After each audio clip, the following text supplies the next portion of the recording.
What's up, everybody? Welcome to the show. Here we are with some fantastic people to talk about comics. This is the best of the month, monthly comic book review. What are the best comics of May 2022? That's what we will be talking about. We will not be talking about the non-DC books that were released this week, because obviously that's June 1st. But maybe somebody liked the Batman Annual that fucking much, because that dropped on May 31st, because DC Special, they get a fifth week, even though nobody else did. But anyway. Indeed. So we're going to be talking about the best comics of the month through our eyes, our opinions. Full spoilers will be possibly revealed throughout this episode, so be warned. Thank you all out there in the chat. I see Nova69. I see James. I see Jenny's Comic Life. Glenn, John, Taki, Pop, Pop, Boom. That's right. That's right. Even Herm's saying it now. Trenton in the house. Noggin Comics. Eric, the Stash. Matthew. What is up, everybody? All right. So we're going to kick this off. First of all, we get Nick, Comic Culture. What's up, buddy? What's going on, dude? Thanks for inviting me again. This is always a great show to be on. I love talking with you guys. Can't wait to see what we get into tonight. Appreciate it, man. Hell yeah. Also, Bearded Comic Bro, Greg, thank you for being here. Absolutely. It's always fun talking comics, especially this month. There were some good books. There were some good ones. I was like, and it was crazy. It's not my usual fare. Like, I'm not going to mention Red Room. There was no Grand Design book. So, right. But we'll get into it. We'll see what happens. Yeah. We also got Chamorro Cinema. Manny, what's up, Bubba? Station. Thank you so much for having me, dude. I'm excited. Yeah, me too, bro.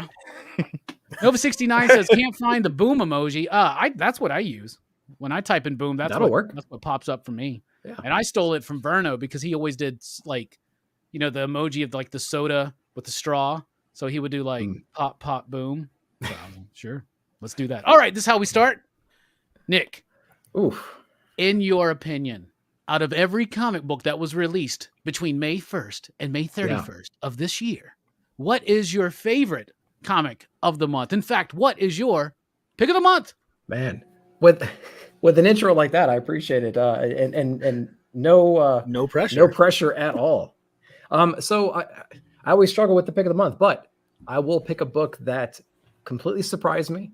It was a book I did not have on my radar, and it's a book that I just picked up on a whim, hoping it was good, and I think it killed it.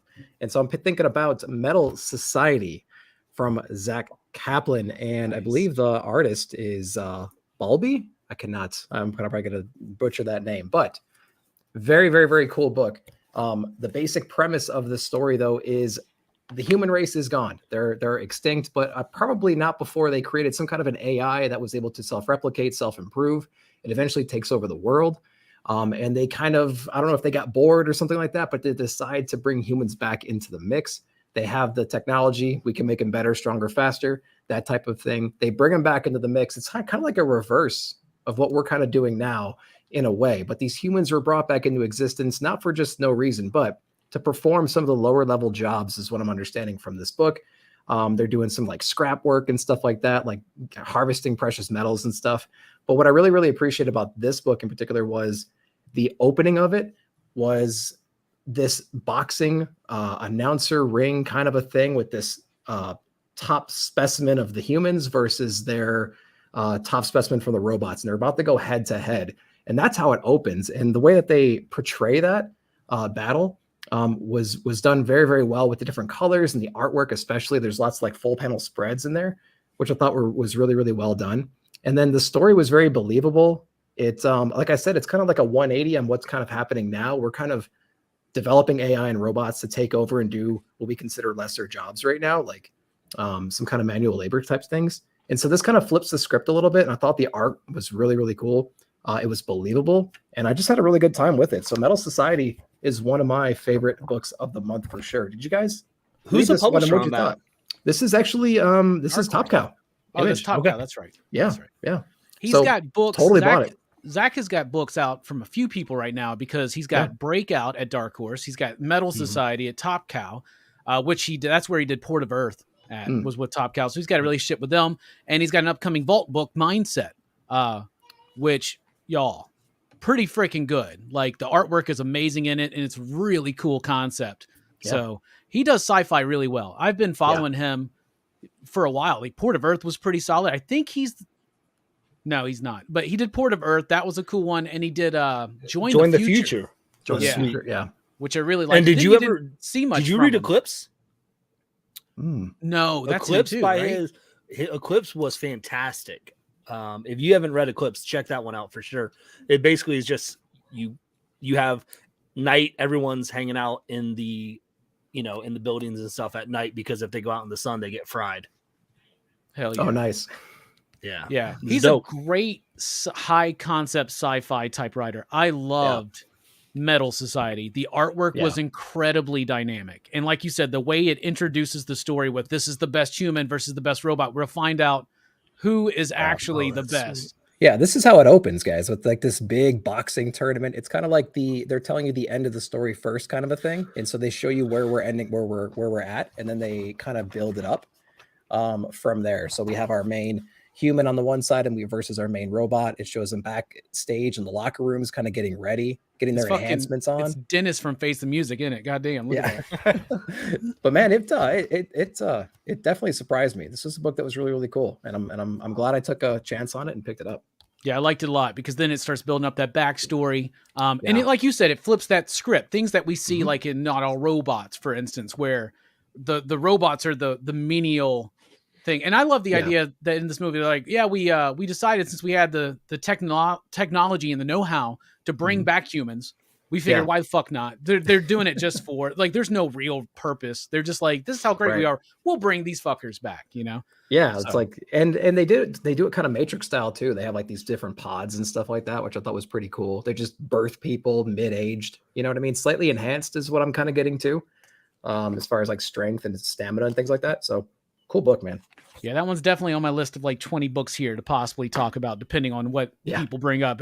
You guys read it at all, Manny or Greg? No. It wasn't even on my radar, and I love Zach Kaplan, so I've got to go back and check that out.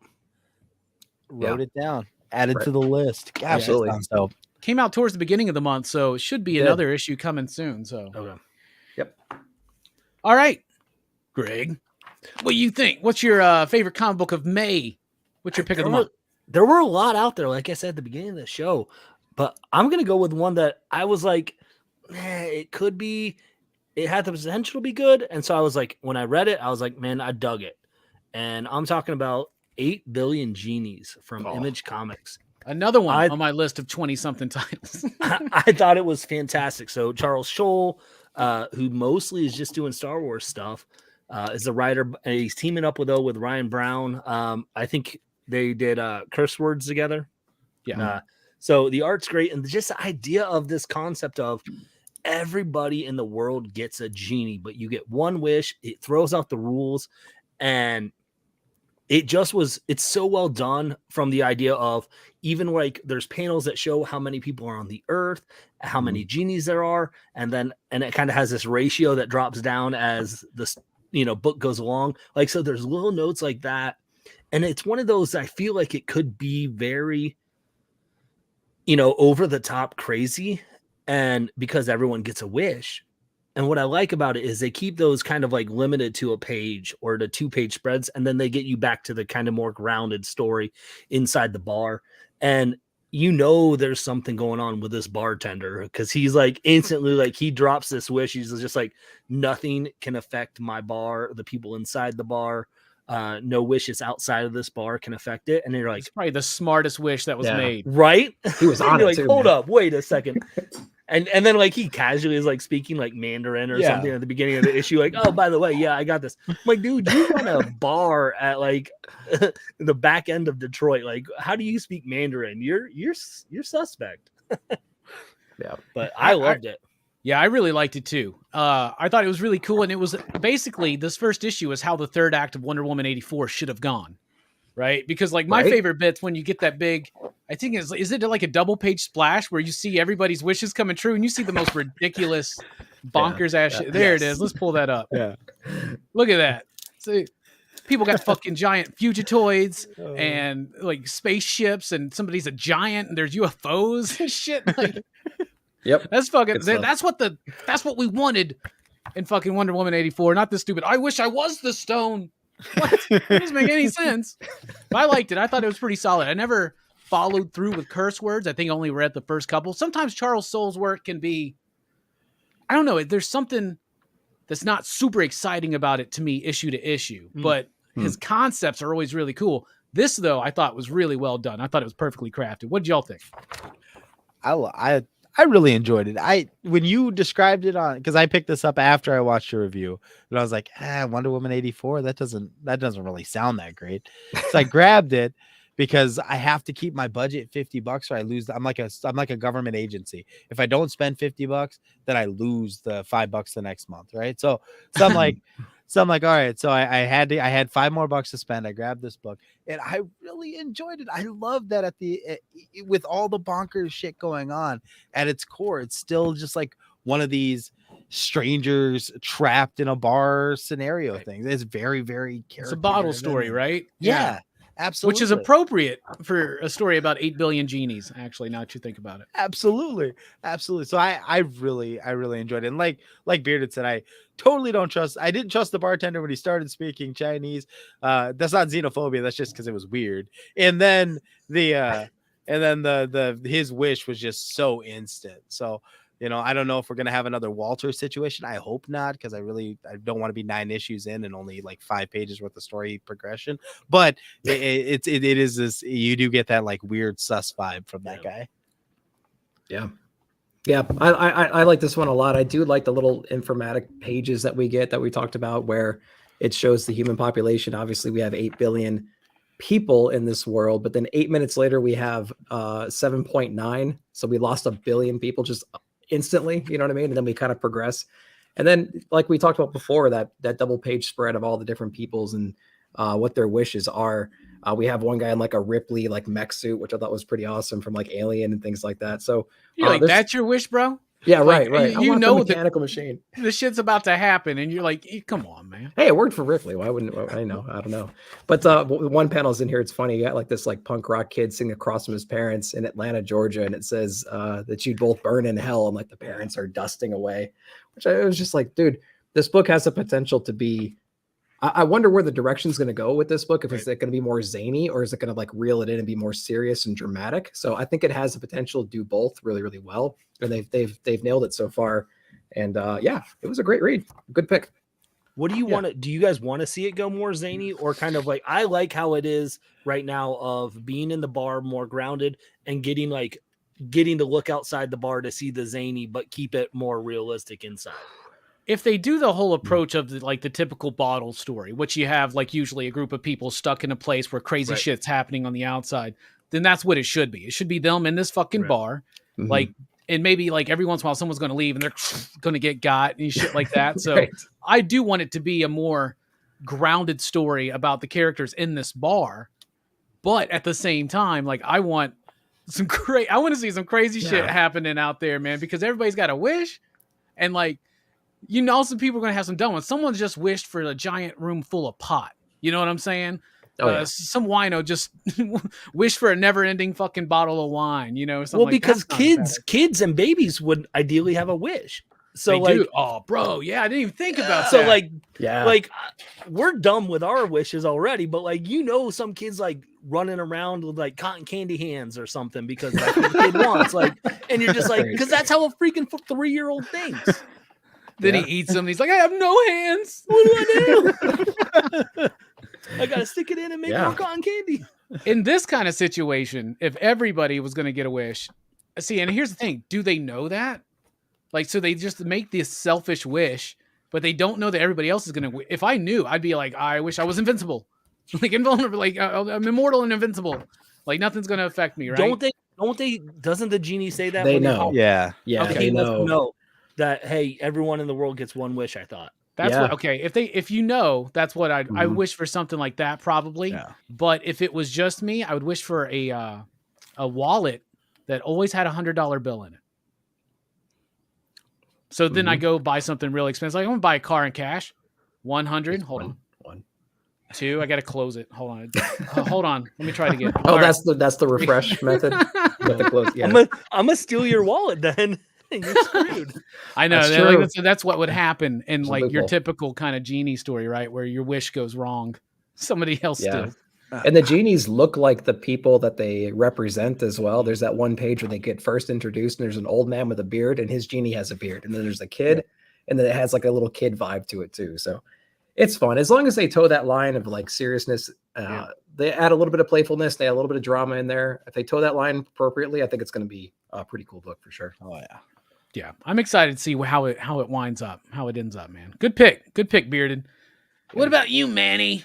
Out of everything that came out in May of 2022, what is your favorite comic book? Your favorite serialized graphic experience in a comic book? It's gonna be a bad pick. Gosh, it is. It is gonna be a bad. No, it was. I'm gonna pick one because this is one that was totally not on my radar, and me and my daughter absolutely loved it. Twig, I thought was really, really good. So much fun, so much whimsy. Reading with my daughter, and it's just a joy to read. It's so the backgrounds, everything about the world is so varied and so lush, and just the reading this with a 5-year-old, like everyone should get a 5-year-old to read this. Like if everyone can get a genie to make a wish, everyone should get a 5-year-old just to read this with and see their eyes light up at the artwork. Just any 5-year-old. There's so many things that go wrong with that statement. Any 5-year-old. I wish for a 5-year-old genie to read just comics. So just to read a comic book. That's pretty sus. Yeah. Is it more sus than just randomly speaking Chinese and knowing exactly? No, that guy's up to something. We'll figure it out. But yeah, no, I really dug Twig, guys. I don't know if it's going to continue to, like, there's nothing real serious for me to grab onto with this book, at least not yet. So I don't know if I'm going to continue to love it, but I really enjoyed this read. Yep. I thought it was all right. You know, obviously I don't have a 5-year-old around. My cat's a little bit older than that. She's like 14. So I liked it. I thought it was cute. I thought it had a charm to it. I thought the artwork by Kyle Strahm was absolutely fucking amazing. Like the artwork was, and it has so much depth and dimension to it. And I liked it. It was cute. It was charming. But I guess I liked the hook at the end, but I was like, this is just kind of typical. You know, this is like but there's nothing wrong with that. That being said, I'm not the biggest fantasy person, you know, but like, this is very much like an all ages, like fantasy, cute, charming kind of thing. And it seems like it's not going to be, and knowing that it's Scotty Young and we've seen him do work, not quite all ages, but like Middle West, kind of like a middle age book, probably, you know, like I thought that was really good. So this one, I'm sure he's not going to be shying away from like dark aspects. And I love children's fantasy that deals with dark aspects. So we'll see how it develops, but it is a very promising start. The artwork is fantastic. Some of the best all month long. Yeah. That's the thing is like the artwork was stellar. My problem is I don't know really if the book's for me. Like, and so I read it and I'm like, there wasn't enough for me to want to read more besides the artwork. I mean, that was stunning. I mean, you just look at those 2 pages right there, like depth of colors, the differences that are there. You can't beat that. Oh, sorry. But I don't know where we're going really enough that I'm like, am I intrigued enough? It feels like it's trying to get a little bit of like the Kanto vibe of the kid friendly, more going off to try and, you know, on the adventure. And it's not for me. Yeah, I mean, but it is a hero's journey book. You touched on it right there. If you're into Kanto, I would say maybe volume 1, especially when we're just really introduced to it and really kind of getting into that world, you might be into this book too. But that's just a classic story, the call to adventure story, the hero journey, things like that. So I would totally agree. The art is spectacular in this book. And I was a little bit thrown off that we had a Scotty Young book and it wasn't illustrated by Scotty Young. That initially kind of put me off a little bit because we just got off of The Me You Love in the Dark, and that was just such a weird book. And visually it was brilliant, but I love the way that they handled the artwork in here. They were pretty generic with the call to adventure though. So it's like, you know, we got to we're late to it, a very important date kind of a thing. You know what I mean? Yeah. They handled that. And then there was a not predictable, but like somewhat shocking end, like Robbie was saying. So, we'll see. We'll see where it goes. Visually, it's awesome. It's a classic story. And I guess we'll just see where it goes from there, but I'm excited to read the next one. So my favorite Scotty Young comic of this month was the Image anthology from last week, where his wife is like in bed and he goes up there and he's like, "Don't worry, honey, I'm coming." And she goes, "No, take it off. I'm not in the mood anymore." And he's dressed as Spawn. He's like, "You said chains. You said you wanted chains tonight."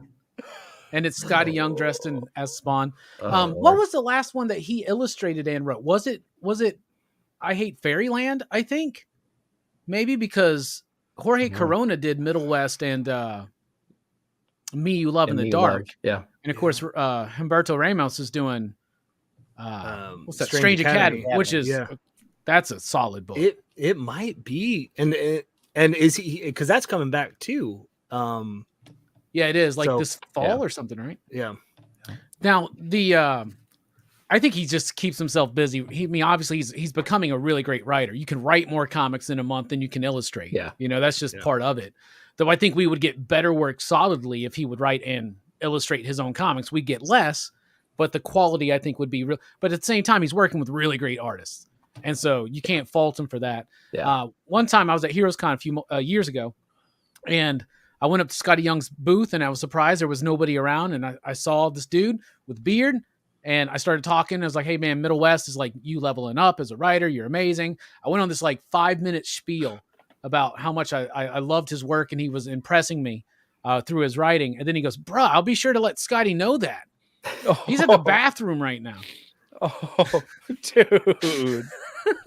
You just saw some white guy with a beard, and you're like, yeah, he's Scotty Young, man. And then that night at the bar, I did see Scotty and that guy, and he goes, this is Scotty. I was like, hey, he's like, hey, this guy likes your work. That's great. All right.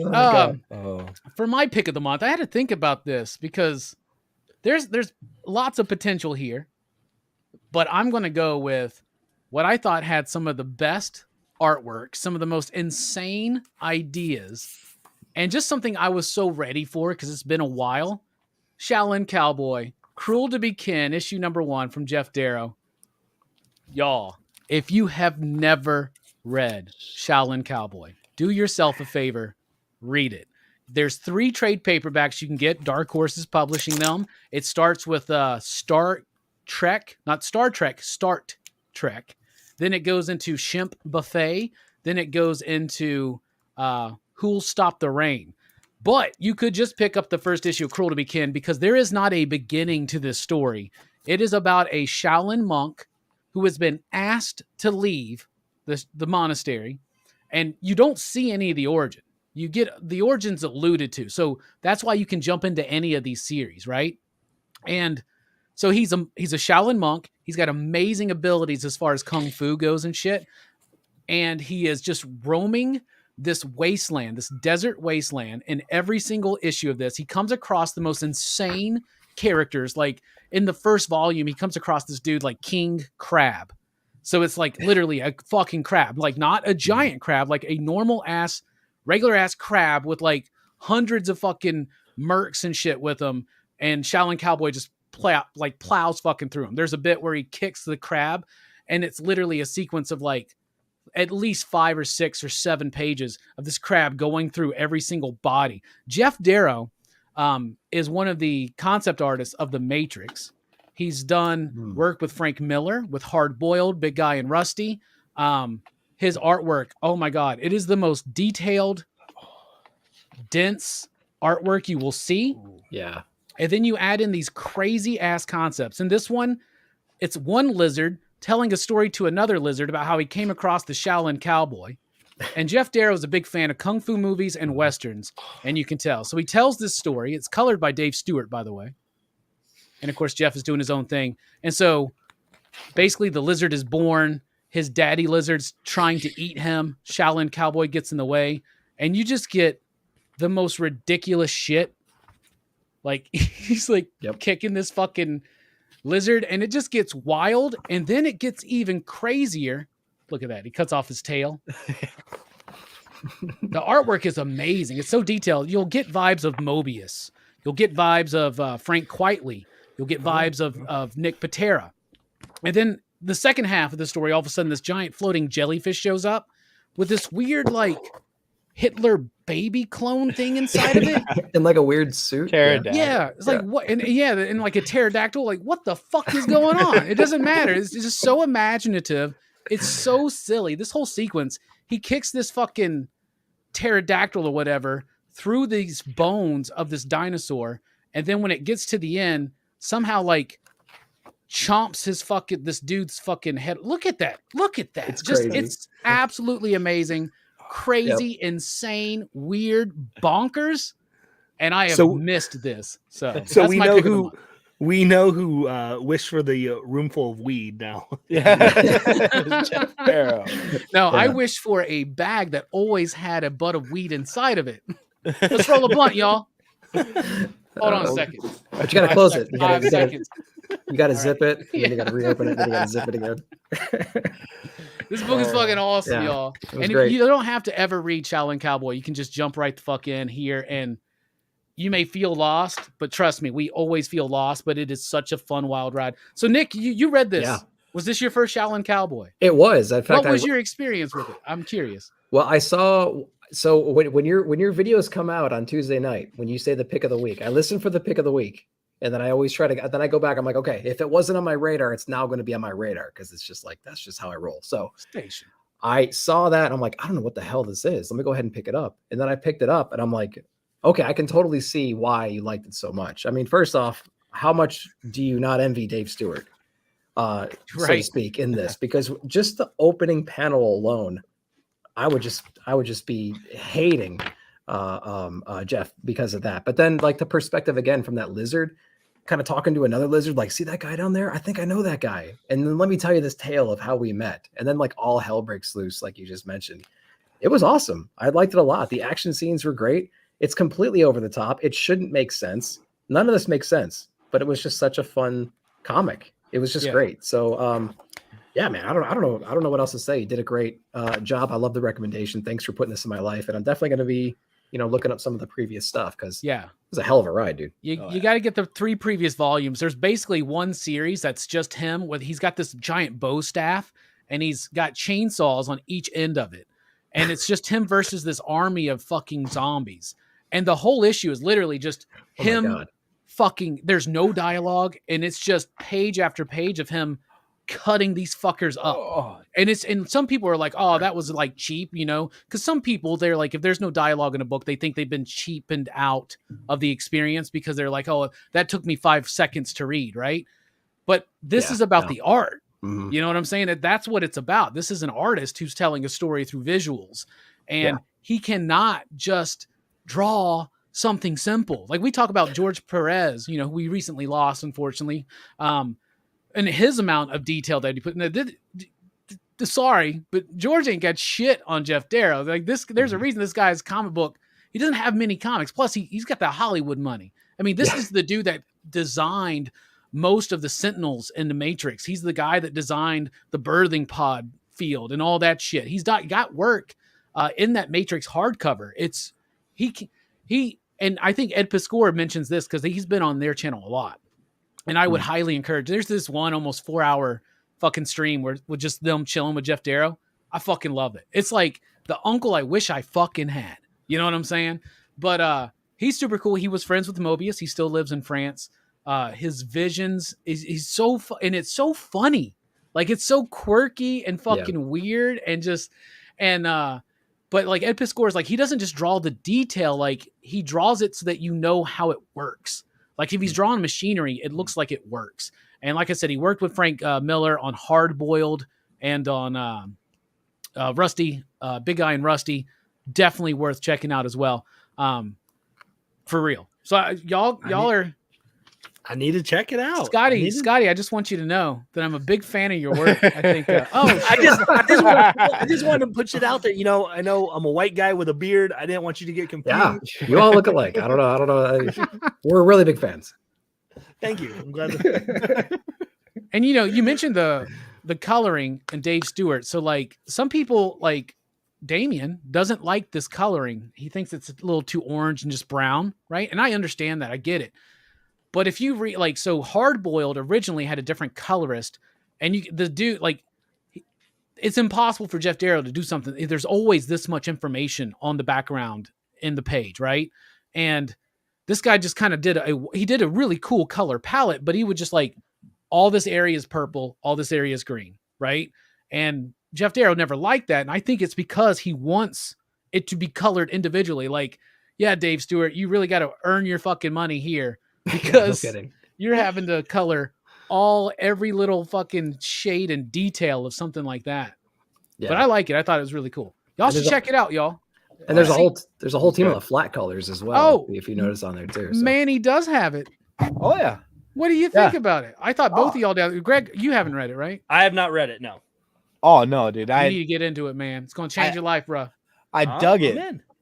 So like Nick, I only watch your pick of the week. And then fuck y'all, no, man. I'm just kidding. So I watched your pick of the week. That's why the audience retention goes down after the first 2 minutes. I know. Then I do my reviews, then I watch it again. Yeah. And then, No. I do. I watch this, and then the thing that you hate the most, and I buy both your pick of the week and the thing you hate the most.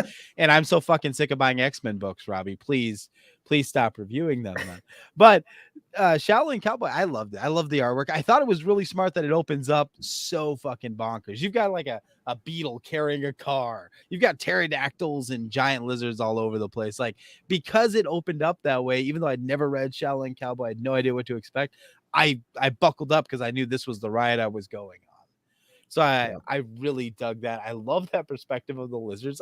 Something about like non-anthropomorphized lizards is awesome to me, because they use guns, they swear, they talk, but they're still Gila monsters. Like there's no attempt to make them into people, and I love that because it keeps that fantasy and that ridiculousness going, and it just helps you to ride right through this. By the time we get to jellyfish baby Hitler pterodactyl, I just expected it. You know what I mean? It's like sometimes you watch anime and that just happens, and you're like, oh, okay, yeah, that makes sense because this is the world. Jeff Jarrell kept it that way. At no point was there any deviation from this is the weird ass world that we live in.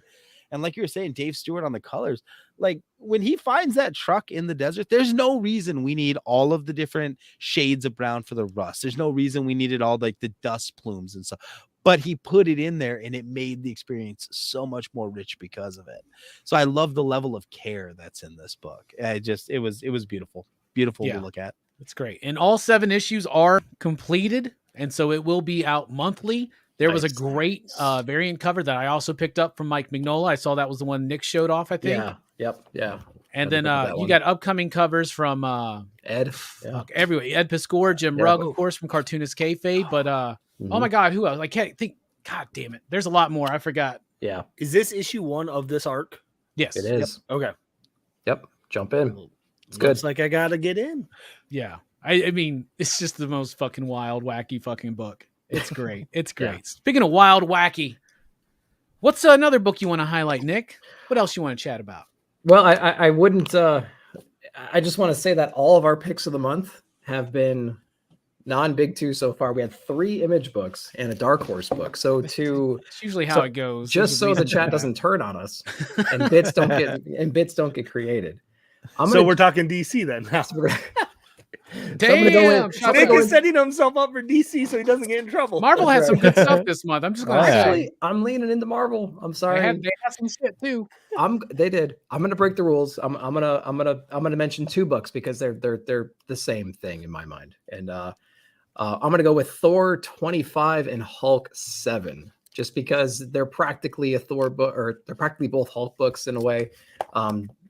Based on how you want to take it. Thor 25, I believe, came out first, if I'm not mistaken, both from Dinah Cates. That's the best issue of Hulk yet. It's the best issue of Hulk yet on Thor 25 for sure.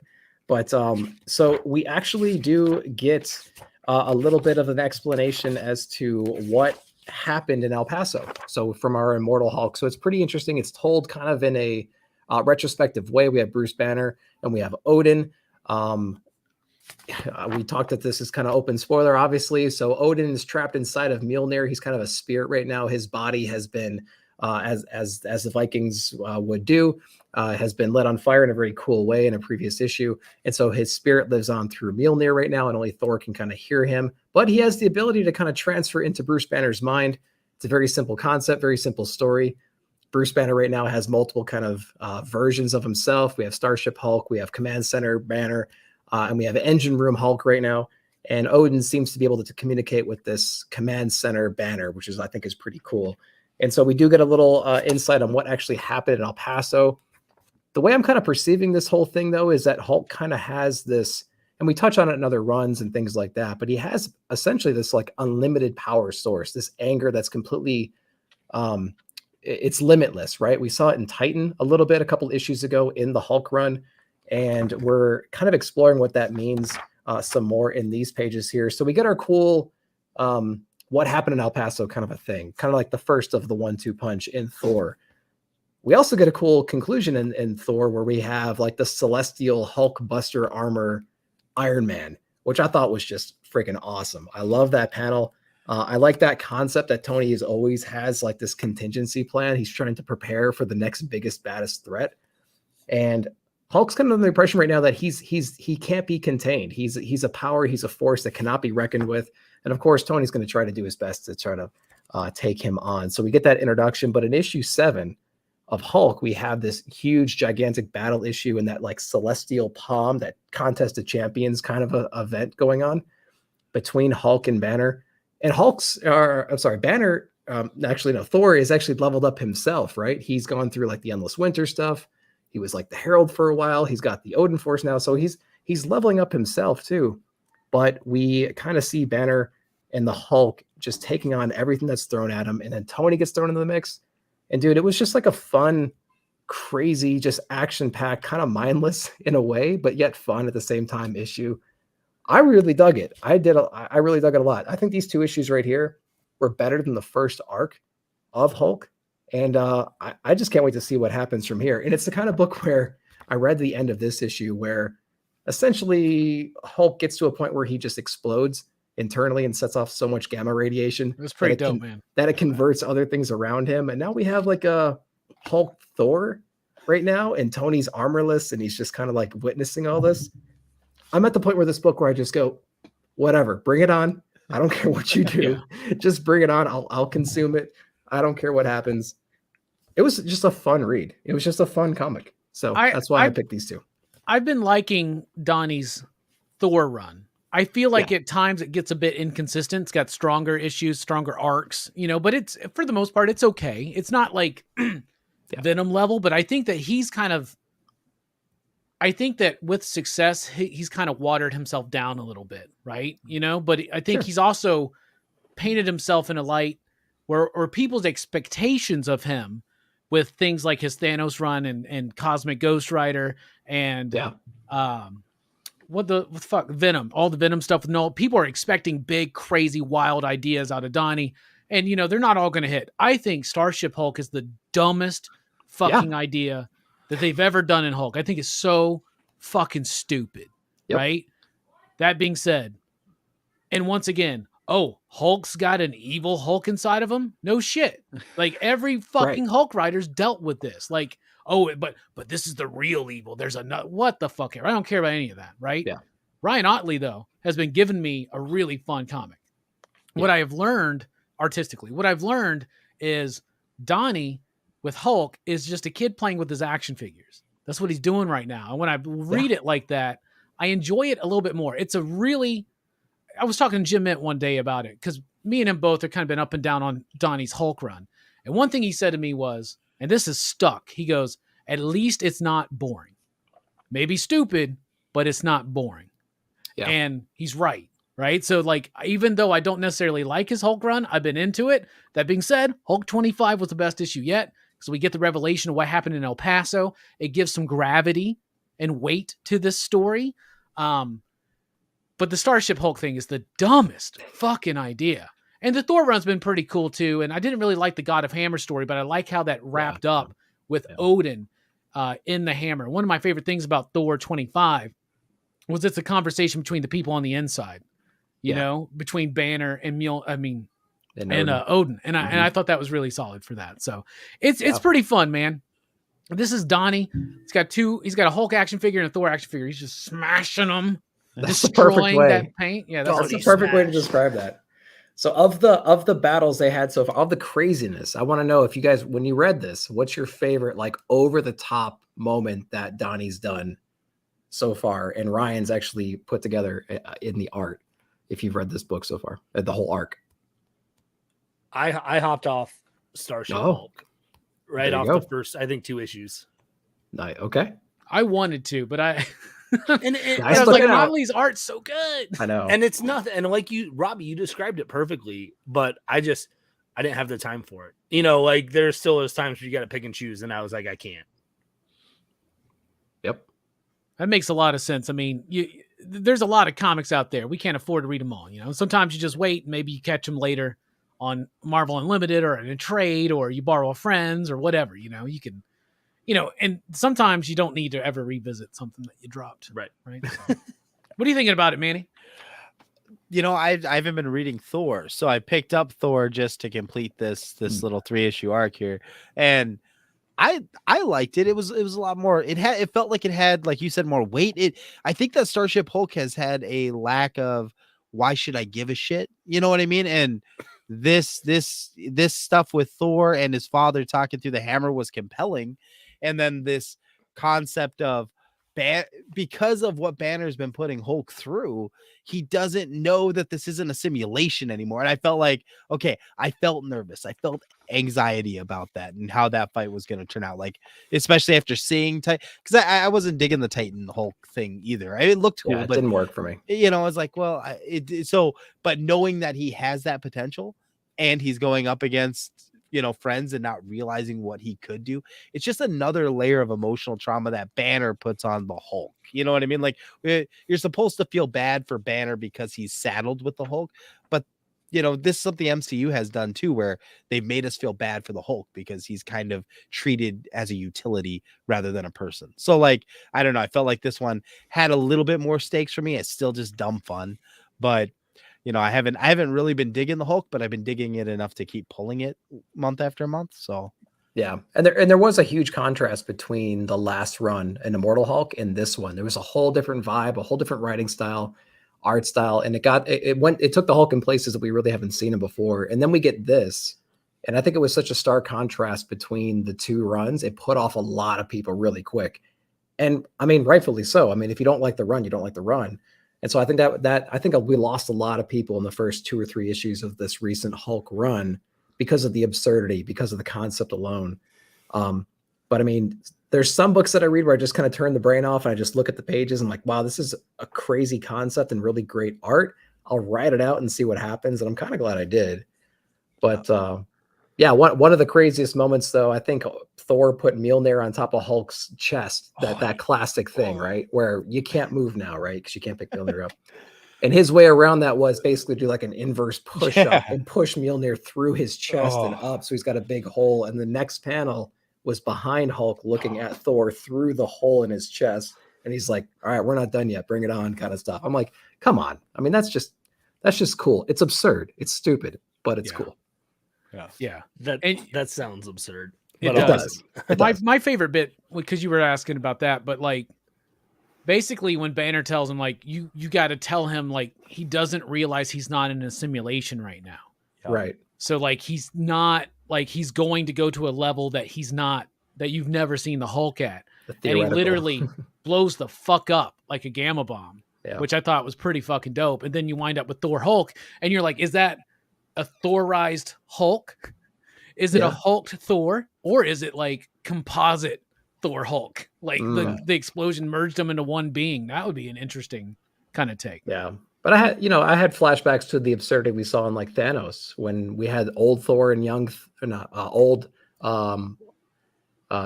and young Thanos versus Silver Surfer, the Herald, right? And he like shoved Silver Surfer's head through Mjolnir's hammer and stuff like that. I was like, this is insane, man. And that's the vibes I'm getting with this now. So Donnie says he comes up with his ideas pretty much like his ideas are, you know, like if we were all chilling at the bar coming up with ideas of what to do with these characters, this is what you get. What if Frank Castle became the Herald of Galactus and then a Ghost Rider and then you're right. I mean, that's what it is, you know, but the Starship Hulk thing, man, you're at a goddamn opium bar or something coming up with that shit. That's some dumbass shit. Indeed. All right. Yeah, I realized that wasn't, because I hadn't read Hulk before, and getting back into comics, I realized that should not be my first read in the Hulk. And it actually then was one that you recommended was Grand Design. I was like, oh, this gets me caught up, and boom. Yep. Now I feel like I can read some Hulk now. Yeah, and putting the design in Grand Design. Holy shit, Jim Rugg knows how to design a book. buckets. It is especially beautiful, especially issue 1. He won an Eisner for design, I think. So that makes sense, right? So there you go. Bearded, what you got? What's another book you want to talk about? And don't feel pressured to make it a big 2 book. You know what? I'm not going to then. I'm going to go with a book from Aftershock by Peter Milligan, Dogs of London. Okay. Anyone else pick this up? I read it. So yep. I liked it. I really dug the vibe of you have some old, it's set in England. So you've got kind of this Guy Ritchie style story, right? You got your mobster, who are like, hey, we're the young 20s who are gonna, do some shenanigans, get in trouble, kill some people, how it goes, burn some buildings down. And you're like, okay. For me, it was like, okay, this is fine. I don't know if I'm going to be really captivated by it, but it was a twist at the end that I'm like, okay, now I'm interested to where this story's going even more so. So again, it's a spoiler show. Basically, one of the guys who is, one of the young thugs in this kind of UK mafia becomes is knighted at the end of the book. And so he's high up in society.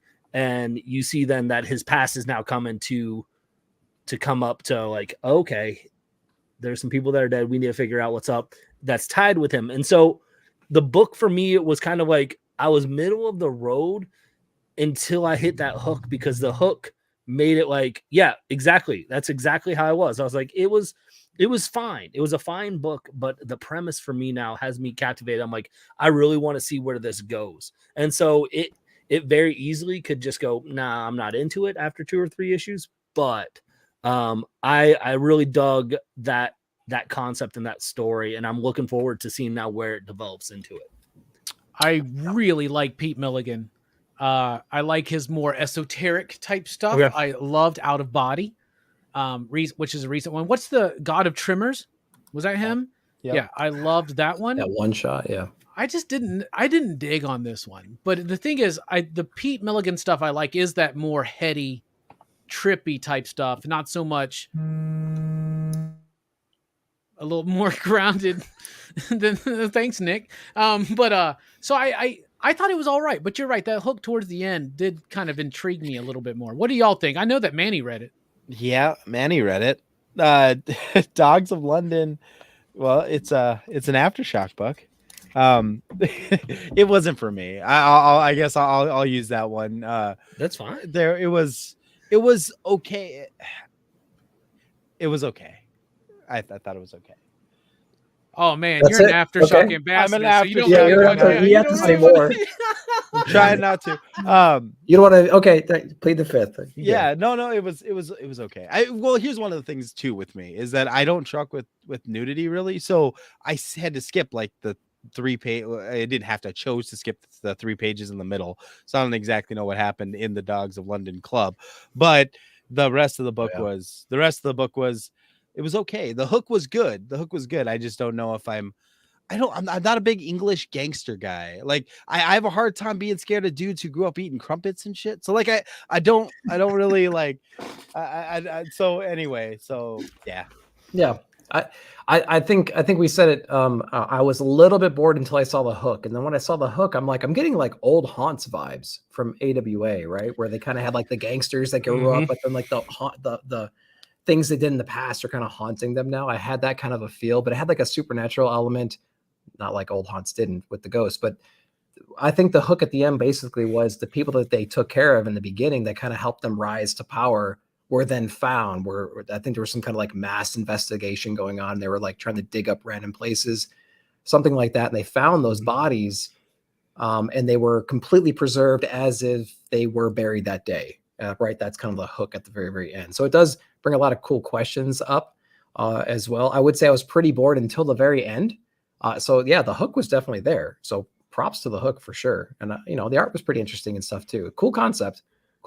But yeah, I don't know. We'll see. But good book. Damn, Greg, you kind of striking out here, man. We're like trying to be nice about it. Manny's like, I can't say nothing. You know what? And my credentials.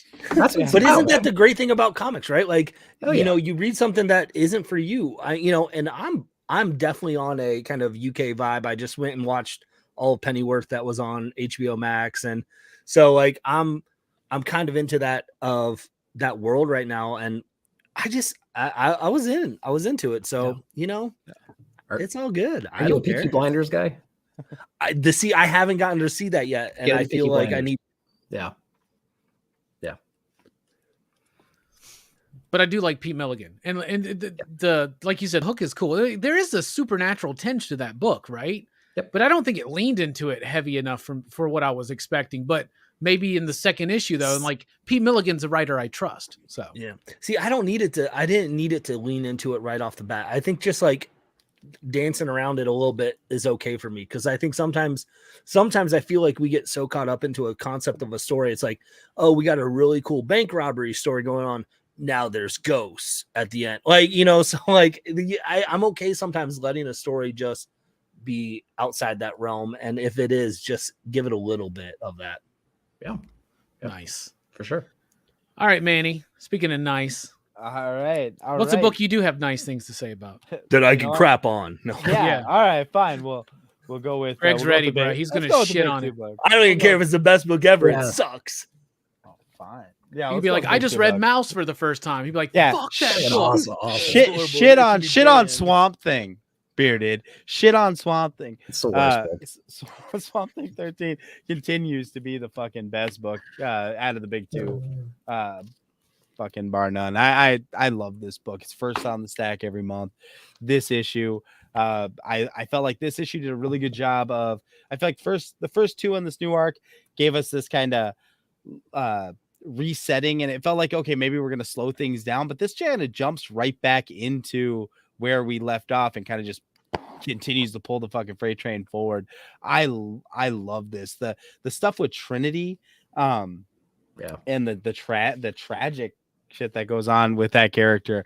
Like, Ron does such a great job of telling a human story, no matter how fucking outside, like, crazy the world that he's telling it in. He finds a way for you to connect on a human level. So whether it's Trinity, whether it's Levi and getting stripped of his power and it being given to his brother after we just went through all of that shit in the first arc. It's like you're left feeling those emotions because we've been there. You know what I mean? And it's like, I don't know. I fucking love this book, and the artwork always a whole nother level. The coloring in this book is always phenomenal. This Swamp Thing, I can't say enough good stuff about. Throw that up there again. All right. Like, I mean, just like look at the detail in my camera's like in the advertisement in the Nubia. Yeah, ooh, like Nubia that was dope. crazy. No, but I mean, like the detail in the tree and look at like the saturation in the birds. I mean, there's just so much shit going on in this, color wise and artistically, that I just love it. I love this book. Well, Manny, you piece of shit! You stole my next book I was going to talk about. So obviously, I love Swamp Thing. They can't all be Twig, you know. No, they can't. No, I mean, Ron V's. I mean, and this is what I keep saying is, Ron V's already one of the best writers working in comics right now.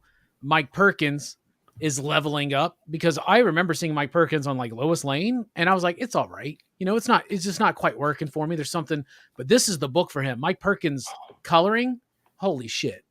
Was this guy wasn't nominated for a fucking Eisner this year? Fuck the Eisners. Anyway, right. And Aditya Bidikar doing the most normie ass lettering that he can, because it's a DC book, but still be, and guess what? Not fucking nominated for goddamn Eisner. No. Clayton Cowles is. Anyway, I love Swamp Thing. I love other writers have come in, and usually what they're doing is, obviously you wear the influences on the sleeve. We all know the Lin Wein, Bernie Wrightson origin stuff. We all know the Alan Moore, Steve Bissette stuff. We understand the legacy that when we think of Swamp Thing, for the most part, we're thinking of Alan Moore. We're thinking of that run. And other people have come in trying to do a new Avatar. And other people have come in trying to create a new Parliament, right? Nobody has succeeded like Ram and Mike and Aditya have. Like, this is fucking awesome. The artwork is incredibly organic, perfectly suited to Mike Perkins evolving as an artist with that coloring from Spicer, who colors also colors Stillwater. But look at what's going on. The work is being put in Swamp Thing. It is fucking awesome. All the covers are always great, including the variants. The variant, like they got Brian Ballin to do a fucking variant cover. Oh, yeah. And yeah, you got that's the Anand RK one, right? Yeah, this dude, Asian American Pacific Islander Heritage Month. I'm buying even comics I don't read, man. That's why they publish them. How often do I get to say I'm the PI? Yeah, you know? I get it, man. That's awesome. But Swamp Thing's fucking brilliant, man. This book. So the Parliament of Gears, the Factory. There's a spread for you right there. Look at that, like gnarly. The whole is Trinity the new avatar for like radiation or whatever. Radiation, yeah, her right there. And look at the coloring on that. And yeah, the tragic. That's like I'm getting Bride of Frankenstein vibes on this scene, you know. Yeah. Mm-hmm. And then since you're dealing with cities, you got to bring in Jack Hawksmoor. So this is Ram V writing a Warren Ellis character that is one of my favorite Warren Ellis characters, Jack Hawksmoor. And if you don't know, read Stormwatch and the Authority by Warren Ellis. That shit is dope. Swamp Thing, magnifique. It's the Eric Roberts of DC right now. Wouldn't you say, Manny? Yes. It is the best of the freaking best. All right. Absolutely. What do y'all think? Yeah, I think it's great. I think it's just high concept enough to not be overly confusing. And I think that a lot of people can pick this up if you've never read Swamp Thing before, and you'd be right on. I think we all have enough basic understanding of who Swamp Thing is that you can jump into something like this. And I can say that because that's me, essentially. So I'm not too confused about what's going on at all. I like where we're going. I feel like there's a lot going on for an issue 13 of 16, which has me a little bit worried about 14, 15, and 16. We have to wrap up basically any kind of leftover drama with the brother right now. We have to wrap up this Parliament of Gears at this point. We have to figure out what that means and how we're going to put that together. We have this new Trinity character. We don't quite know what role she's going to play just yet. Really cool introduction for her. Real tragic story. She's just kind of learning what it is to interact with these different humans, and she hasn't been taken in very kindly at this point. And then of course at the very, very, very end of the story right here, we have the freaking Green Lanterns coming in, going like, "Hey, we got this like organic invasion coming to Earth right now, and we can't communicate with it. Can you help us out with that?" So damn, dude, there's like 4 threads going on. Yeah, that is a moment. 3 issues left. I'm like, what are we doing? At the end of that, I was like, Rom, like you've bitten off 3 issues left, and he has confirmed that he's done after 16. Like, but what are we gonna do? Leaving it set up so that someone can continue on. Well, good, because we need it. They need to. This should, I think, one of the greatest fucking tragedies of modern comics will be if we don't get a 50+ issue run of this, because this is a perennial library backlog. Like, this is something like Sandman, you know, where like they will always be in print, they will always be available.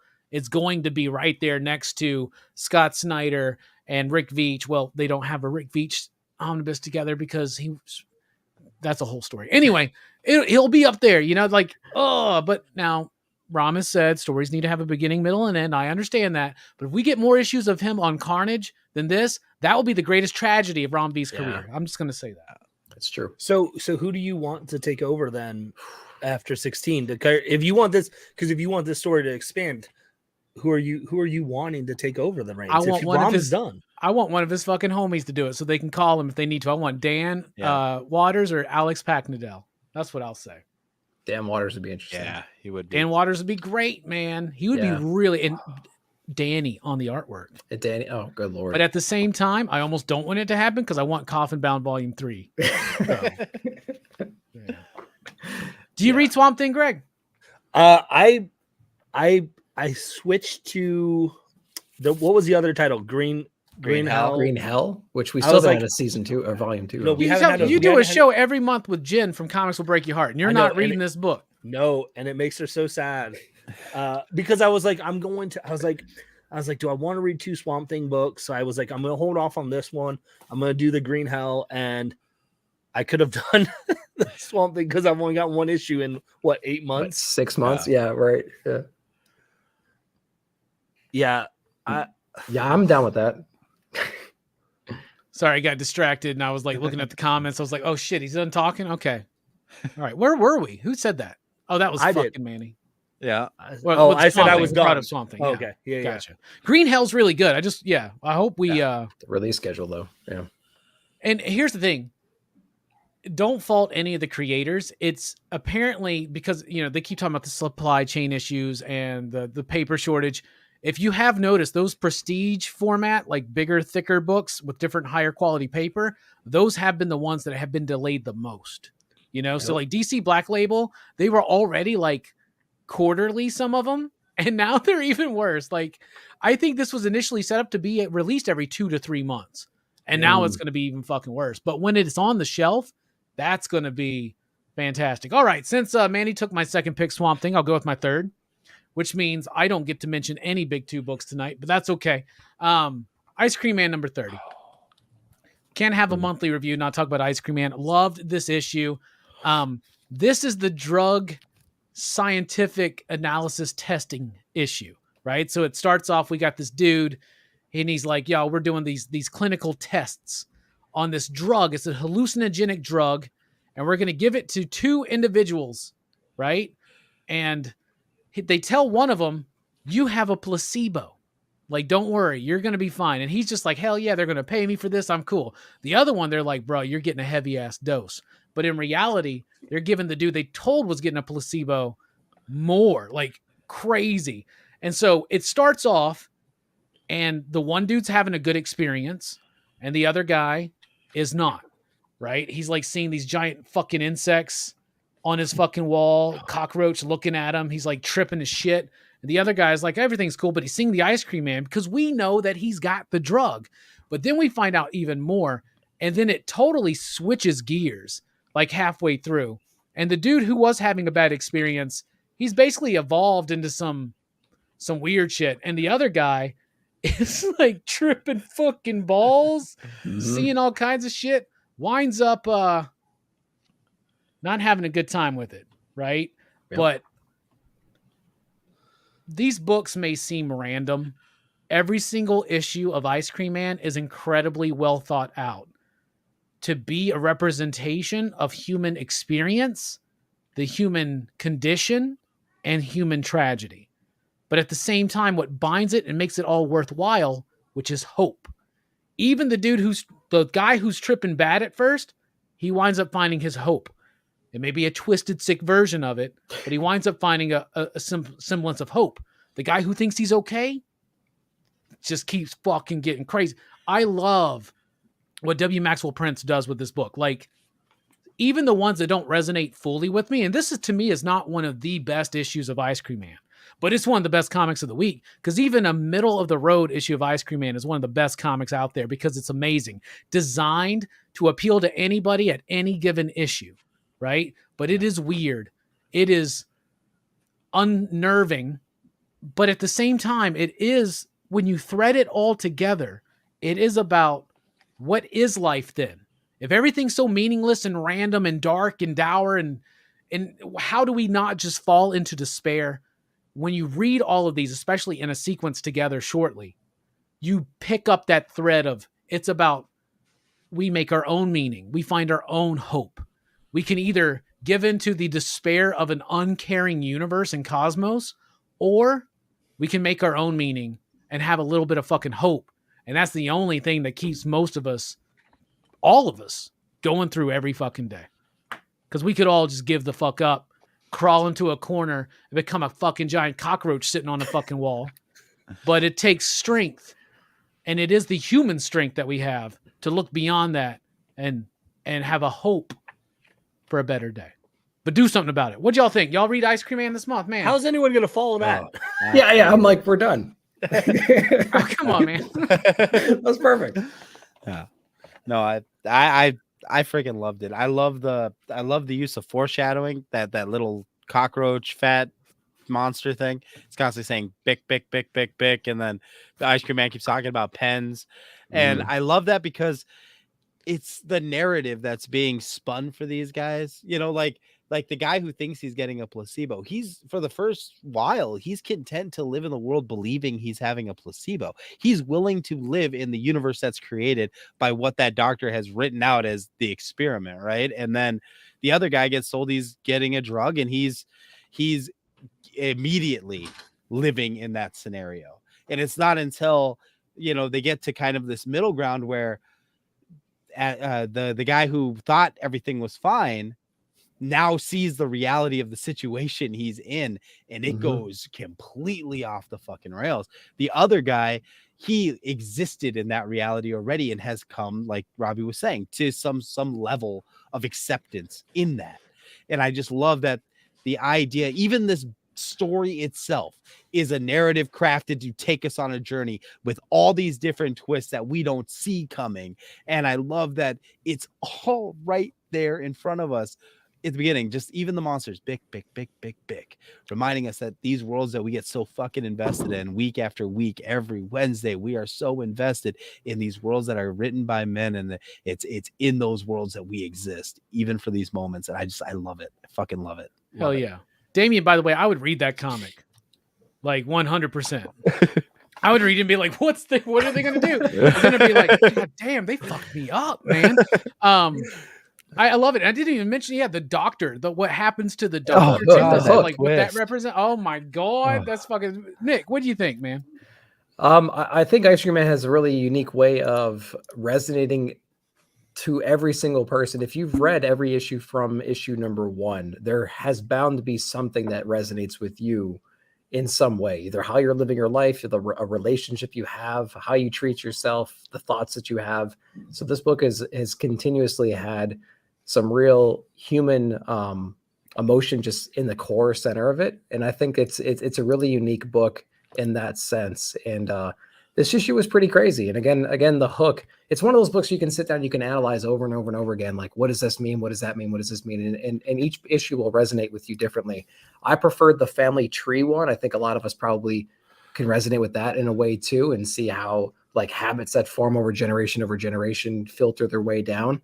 But again, there's always going to be a book there's always going to be an issue of Ice Cream that will resonate with people. And this one is no exception. It's a great run. If you haven't checked it out, I would check it out for sure. Yeah, and they're practically one-offs, like you were saying before. But there's this little thread that kind of connects them all. It's like a little bit that we keep playing and that we keep witnessing every issue. So it's fun.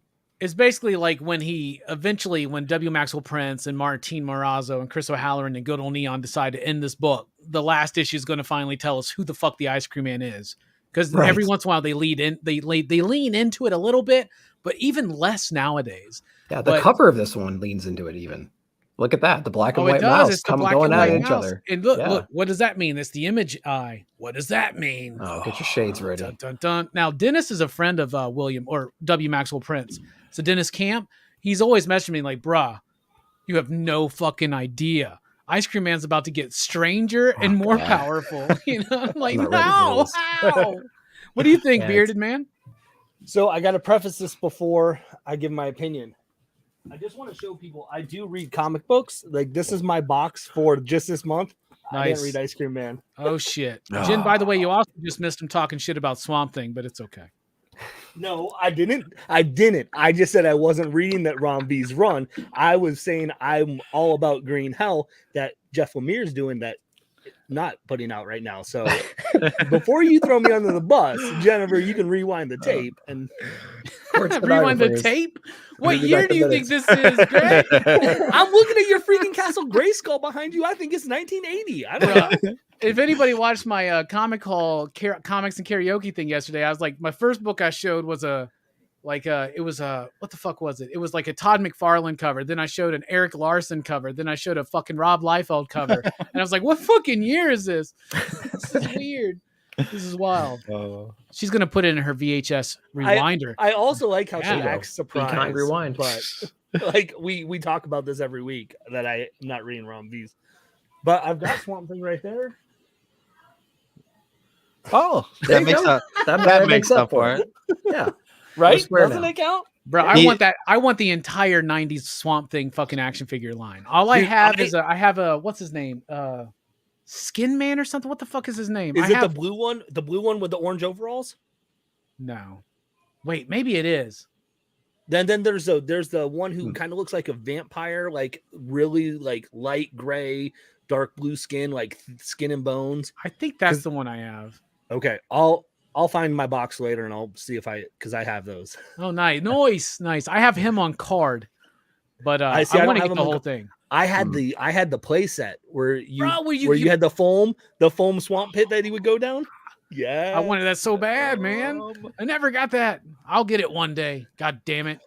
Me and Bearded, by the way, we're going to eventually work this out. We're going to buy a blank action figure and just every other week have to ship it back and forth to each other.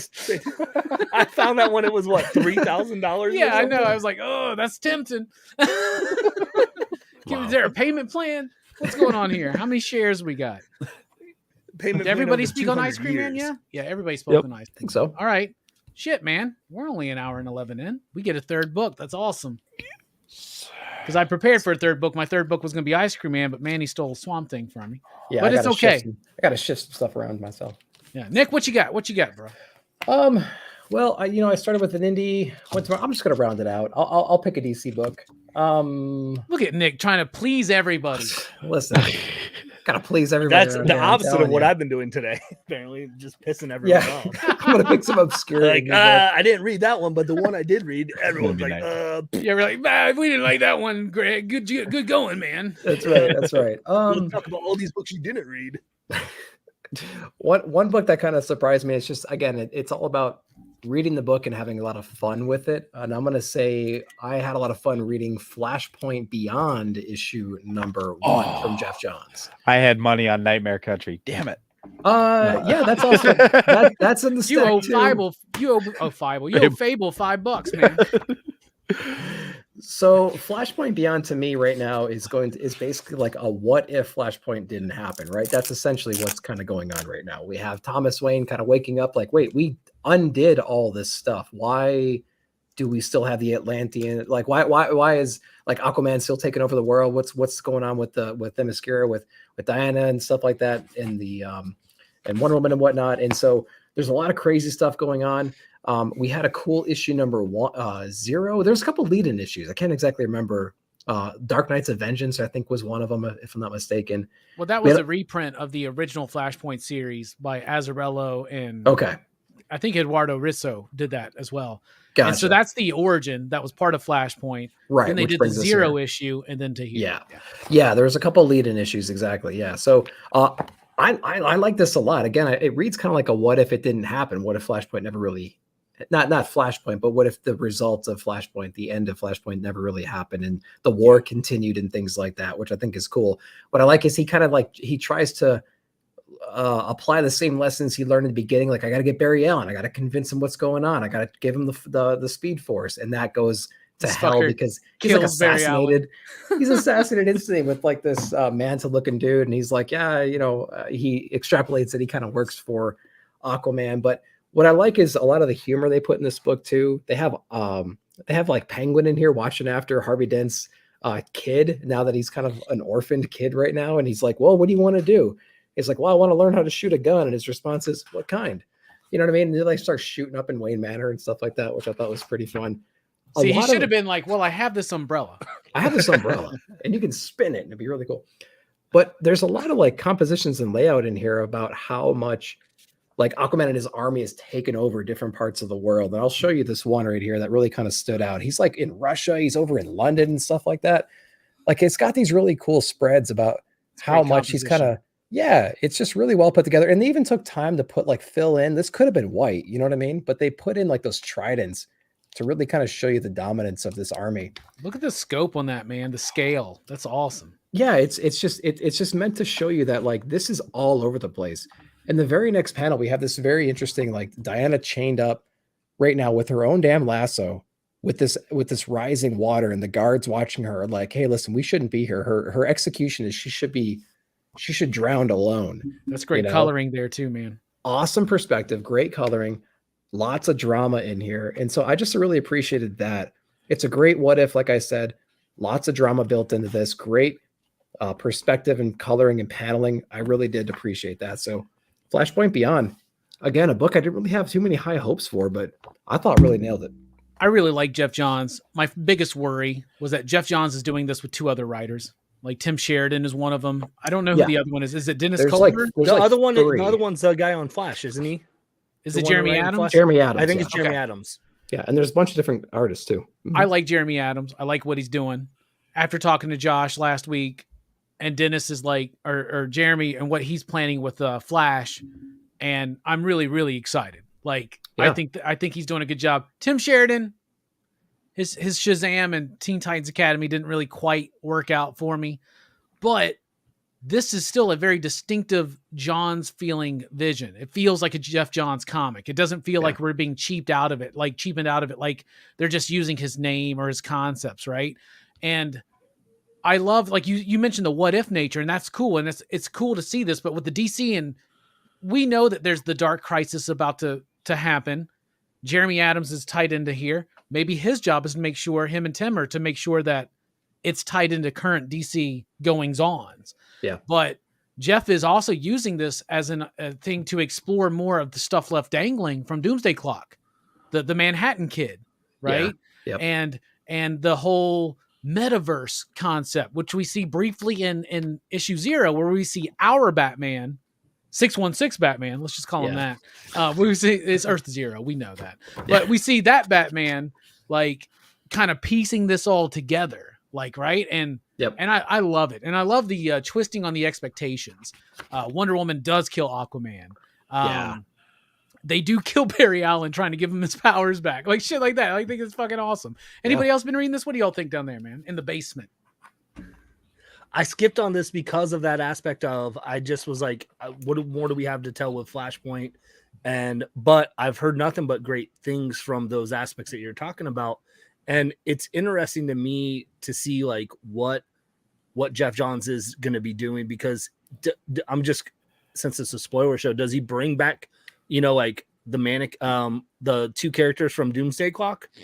The Marionette and Mom? They were in one of the previous issues leading. They were in 0. Right? They were in 0. They were in 0. Okay. Yeah. They still haven't paid off that thing yet, the snow globe acquisition that Batman got. So like that intrigues me to want to go back to then look at this more, because to get kind of some closure to the Doomsday Clock stuff that I know he was working on and wanted to complete. Is that you, Manny? No, I don't read. Nope, that's another Manny. Nope. That's cool guy. He's a cool guy. He is very attractive. So that's how you can compare the 2 of us.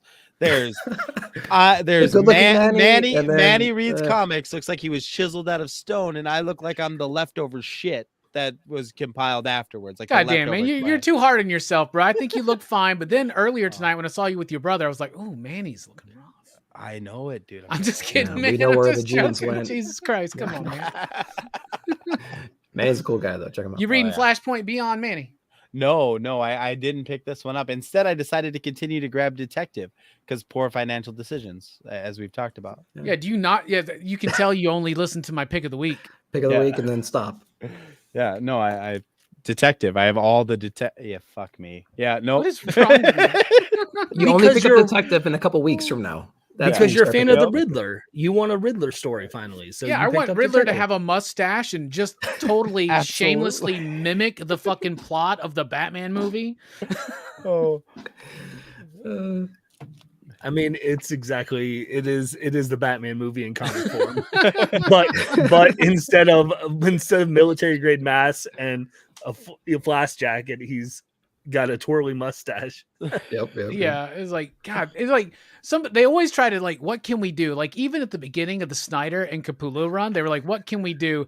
And I don't know who had the fucking idea when I meet them in September, because I've already met Scott, but I get to meet Greg this September, and Scott is going to be there in Memphis. I don't know if you saw that, Nick, but they just announced Scott and Scott and Greg are going to be there. Dude, look at that guest list. It's fucking insane. I did look at it the other day because I had a friend who was talking about going. I'm like, oh, I might, because like Cincinnati Comic Con's like the weekend right before.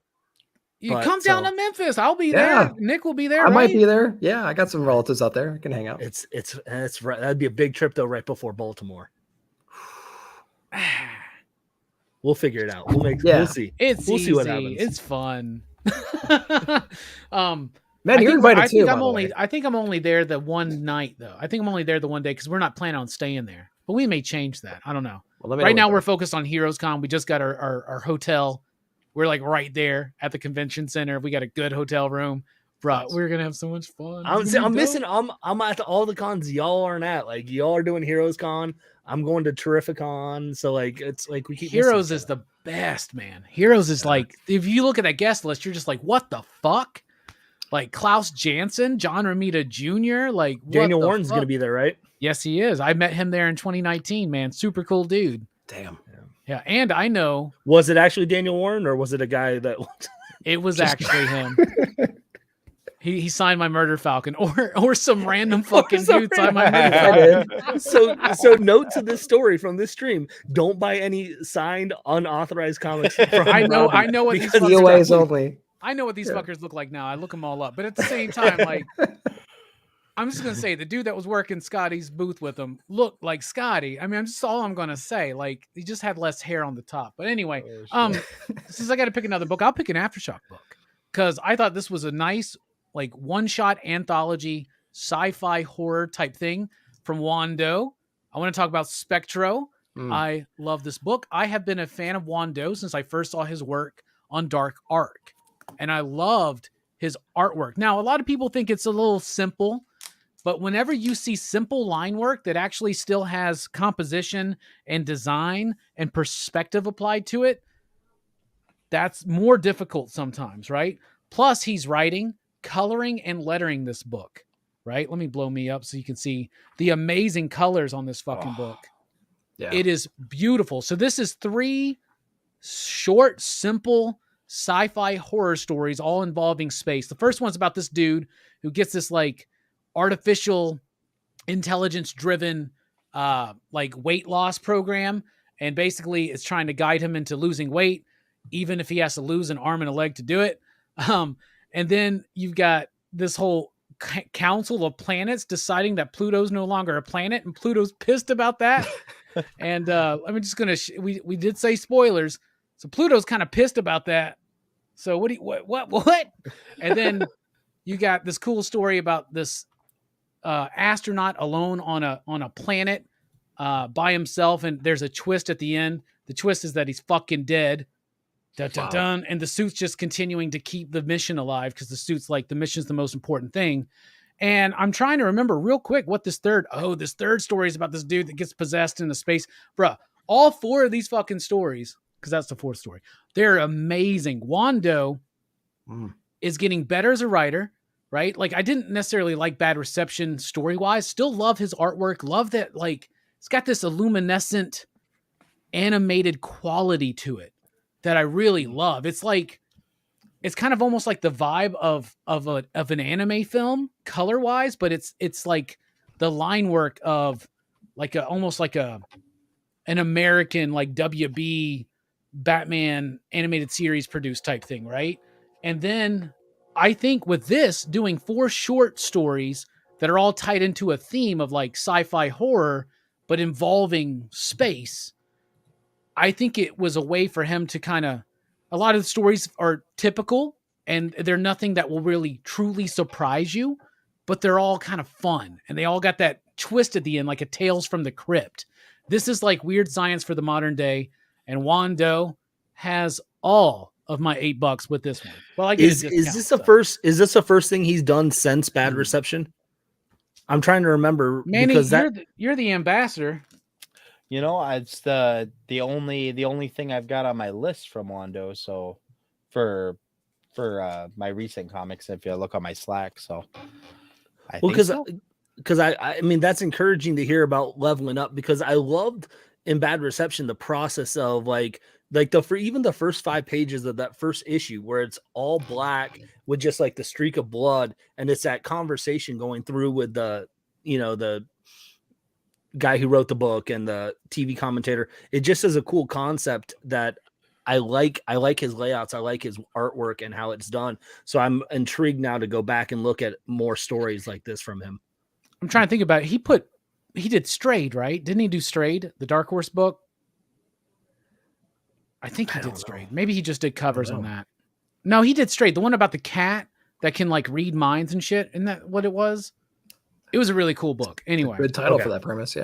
Yeah. It's like it's such a good that's a good book. Strayed. It's from Dark Horse, like a 5-issue series. I think that may have been at the same time because at times he'll have like 3 books going at the same fucking time, right? And it's weird, but yeah, Bad Reception it's a cool idea, but I just feel like he's starting to love. Like I think the idea of doing 4 short stories, like just kind of with this structure, helps a writer kind of feel the vibe of it. But he knows how to tell the story, and I love his artwork. And he wrote, illustrated, colored, and lettered the goddamn. Bro, you ain't got to letter your own book. Like, come on, man. Yeah, come on. But I appreciate that because that's that independent vibe. You know, that's the I want to do it fucking all myself because Wando's probably a control freak, if you had to guess, right? I don't know, but it's amazing, and it's amazing use of that format, of that Prestige Plus. And DC's been killing it with a lot of their stuff, but Aftershock's been doing some great jobs with these Prestige Plus graphic novel type things. What do y'all think? Who else read this? Well, Spectral was good. It was damn good. I read it digitally, because we get the PDFs, way early. And so it didn't have the vibrancy I wish I would have bought the actual physical copy because something about the coloring on the paper, something about the saturation, digital, because especially like the scale is a lot of like purple and that pink color, and it still looks so flat on the page. Like this is definitely a book you want to get in physical media. It's in that prestige format for sure. I love the Planet one. I thought I didn't gravitate towards that one. Just because that was good. Just because of the because it was really weird. Like the scale I got, because like I understand what it's like to be like overweight and like trusting apps to like try to motivate you, and how and as a YouTuber, it's similar to like looking at your video and you're like, oh shit, it's a 9 out of 10. You know what I mean? So like at the end of the scale, when it shows him this possible future, and his first instinct is to self-mutilate himself, like I totally get that. And then you pair that up with like New Think that came out this week. It's like, holy shit, I am totally a slave to technology and I'm totally not giving it up. But I recognized it at least. So I really like Spectra. I thought it was really good. Hell yeah. I think it's just a one shot. I think it's a one shot. I just looked it up on my poll and it's not available. So except for one shot. Previews World has a one shot too. Yep. I had vibes of I flipped through it. My shop has, I think they still have some copies. So if I'm there tomorrow, I'll probably pick one up. Same. I had vibes of what was it, Tales in Technicolor Horror or something like that, where it was just the Scout book, right? Was that the Black Caravan book? Black Caravan, yeah. Yeah, so I it was like like that book a lot, man. I did too. It was like 4 good stories that you wish were actually like 6-issue runs or something like that. So if that has that same kind of vibe, I think I'll be down for it. So I'll check it out. Appreciate it. Yeah, it was fun. This one and Lion and the Eagle, I thought were two, as far as Aftershock, not to talk too much about Aftershock, as far as those prestige format books, I think those are two definitely read it in physical. Those two are. Yeah. By the way, I just got an email from Manny saying, bro, nobody's supposed to know I'm an Aftershock ambassador. What the fuck? Oh no, I tell people there's other people. I'm just worried now about what personal information I reveal about our friends here. No, I that's why I don't tell you anything. Recently moved to Canada, and I'm I don't hide it. I don't know why people hide it. I'd rather people know that way when they're like, you're in Canada? No, you're not. Yeah, I'm in Canada Junior. I'm in. You might as well be Minneapolis. It's the same thing. So what does an ambassador for Aftershock even mean? It means they call me every fucking week and hassle my ass. I'm just kidding. No. Yeah, I get a call every week or two from my ambassador at my shop. I guess you guys are given certain shops or whatever, but he just calls and he's like, yo man, how's everything going? What works? What doesn't? What do you like? What do you not like? Do you want this? Do you need some of this? And they send us like exclusive incentives and shit. So that's pretty cool, but that's my perspective. But what about you, Manny? Well, I don't like telephone calls. I'm a personal touch guy. So I visit, I get every couple times a month, I load up the car and I drive a few hours north and south of me, and I visit all my shops. Damn, bro, you're calling Danny out, man. Daniel never visited us, man. What the fuck? Physically hand them my book. You got a bad rap. Yeah. Nah, he's great, man. He's great. So chat with them, and it's a lot of fun. You make sure that everything's working for them. We try to get valuable metrics, just like Robbie talked about. What's working, what's not working. Our sales increasing in floppies or singles, and because we definitely want to cater the experience to what people want, and so we definitely get all that information, and I don't know, it's a good gig. I enjoy it. Cool. Hell yeah. Shit, we got time for another round, Nick. Let's go. I think we skipped Greg and my book was round. so bad. Wait, what? It was so bad. It went from me to you. Robbie skipped me and Manny both. Yeah. How did that fucking happen? I'm almost out of books. These guys got to talk about stuff. Are you fucking serious? You went I went Dark Beyond. I was just like, dang. I was like, I know you didn't like Dogs of London, but crap, I'm sorry. Oh shit, man, my bad, y'all. Never mind. We ain't got time for that. Fuck, Greg, what you got, man? My bad. I'm glad we got to talk about Spectro. Well, that's your last round. There you go. There you go. Well, I don't know if I'll redeem myself here, but Manny said Swamp Thing is the best thing out of the big two. I got to bring what I think is the best out of at least DC. And I'm going with Nightwing 92. Ooh. Okay. That's good, bud. Tom Taylor and Bruno Redondo is back on art on this. And it's never been more of a in your face, like, hey, I know you guys missed me after the Nightwing, I think it was Nightwing Flash crossover. But man, oh man, Bruno Redondo jumps right off the bat. He does this kind of old school story, the jump, and the way it's drawn, the way it's colored, it pops that, like, it looks like it's on old school paper. I like the classic bit in that so much, man. Yeah. You got Alfred just sticking it to Bruce Wayne, like, Batman, like, hey, listen, like, you lay off the kid. Like, this is how it goes. So, like, to have Bruno's art back and the timing of this book to get that page with freaking George Perez in the pizza truck right there with Marv. Yeah, like, that's dope. I love that. Nice. I got freaking emotional just even because it was like it sunk up right, like a week or two after, George passed away. And so this has been time after time a story that I've enjoyed Tom Taylor. What Tom Taylor does when he brings characters together and has the conversations, right? Like if you're looking at Nightwing or even Superman, Son of Kal-El, the conversations that the people have with each other, right? Like Batman and Lois, or, in that one, or Nightwing and Alfred, via a letter. Like, it's so well done. And then it pairs with Bruno's art. It knocks it out of the park. Like this splash page. Oh man, I love that one. Like, that's good. It's everything I want in a comic. I'm not a Nightwing stan by any means, but this is one that I was glad I picked up.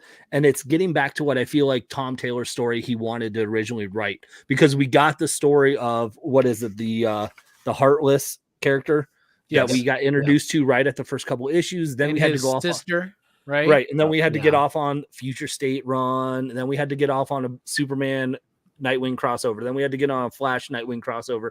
And now I feel like Tom Taylor's able to get back to the story he wanted to tell with, Blockbuster and Heartless, and then the deal with Zuko, Mayor Zuko, and all of that aspect. So I'm just really invested in, like, it's one of the ongoing series that I've really dug, that I'm like, this is, man, anything Tom Taylor writes, I'm like, I'm invested in for sure. Nightwing is the Eisner darling this year. And I think it's one. I think it got the most nominations. Was Nightwing? Wow. It got nominations for best writer, best series, best single issue, with the issue where it tracks across. Oh yeah, I'm like, Mike Allred did that years ago. Where's his? where did you nominate? Anyway, but did you see someone? He did his in 3D as well. I'm just gonna. Someone posted that where they took like the pages and they put it out and then framed it all. Yeah, it looks beautiful. Yeah, it's a very, and Bruno Redondo is amazing. Now, Tom Taylor getting back to the gist, and that's what I said. Like, I love the story here because we're getting back to where we're supposed to be. It got derailed with Fear State and then these crossovers. And Fear State, I said Future State, but you got it. But it's the same thing, right? Yeah. So I'm not like digging on Superman, Son of Kal-El. I've tried so hard, but I'm just not digging on it. So like that crossover, like that was weird, but it's also tying into some stuff in Dark Crisis because the relationship between Jonathan and Dick is like a big fuck. That sounded really wrong. Grayson and Kent. Anyway, I've embarrassed myself, man. Somehow, for some reason, how does that happen? This is the first time ever. But I'm glad to see it back on that track with what I was really digging in that first arc. This heartless villain, cause I'm heartless, and I'm back to my ways, cause I'm heartless. Come on, man, some weekend shout outs, right? Yep. But I like that. Bruno Redondo. This dude's line work, this dude's composition, his fucking perspective, his storytelling ability is bar none in modern comics, pretty much, right? Yep. Y'all are going to get tired of these three words. Overuse, digital screen tone. I cannot fucking stand it, man. I cannot stand this digital screen tone that people use that is solely there not to provide a shade or a gray tone, like in, say, like Little Monsters or Girl Scouts, where we're using screen tone or grayscale for what it's they're using it. Bruno's using it to just make it look poppy and like a comic book. I am trying to let that go because it's an aesthetic design choice by Redondo, who I think is an amazing artist, knows way more than me. So who am I to tell him to cut out fucking screen tone that's overpriced from the 1980s?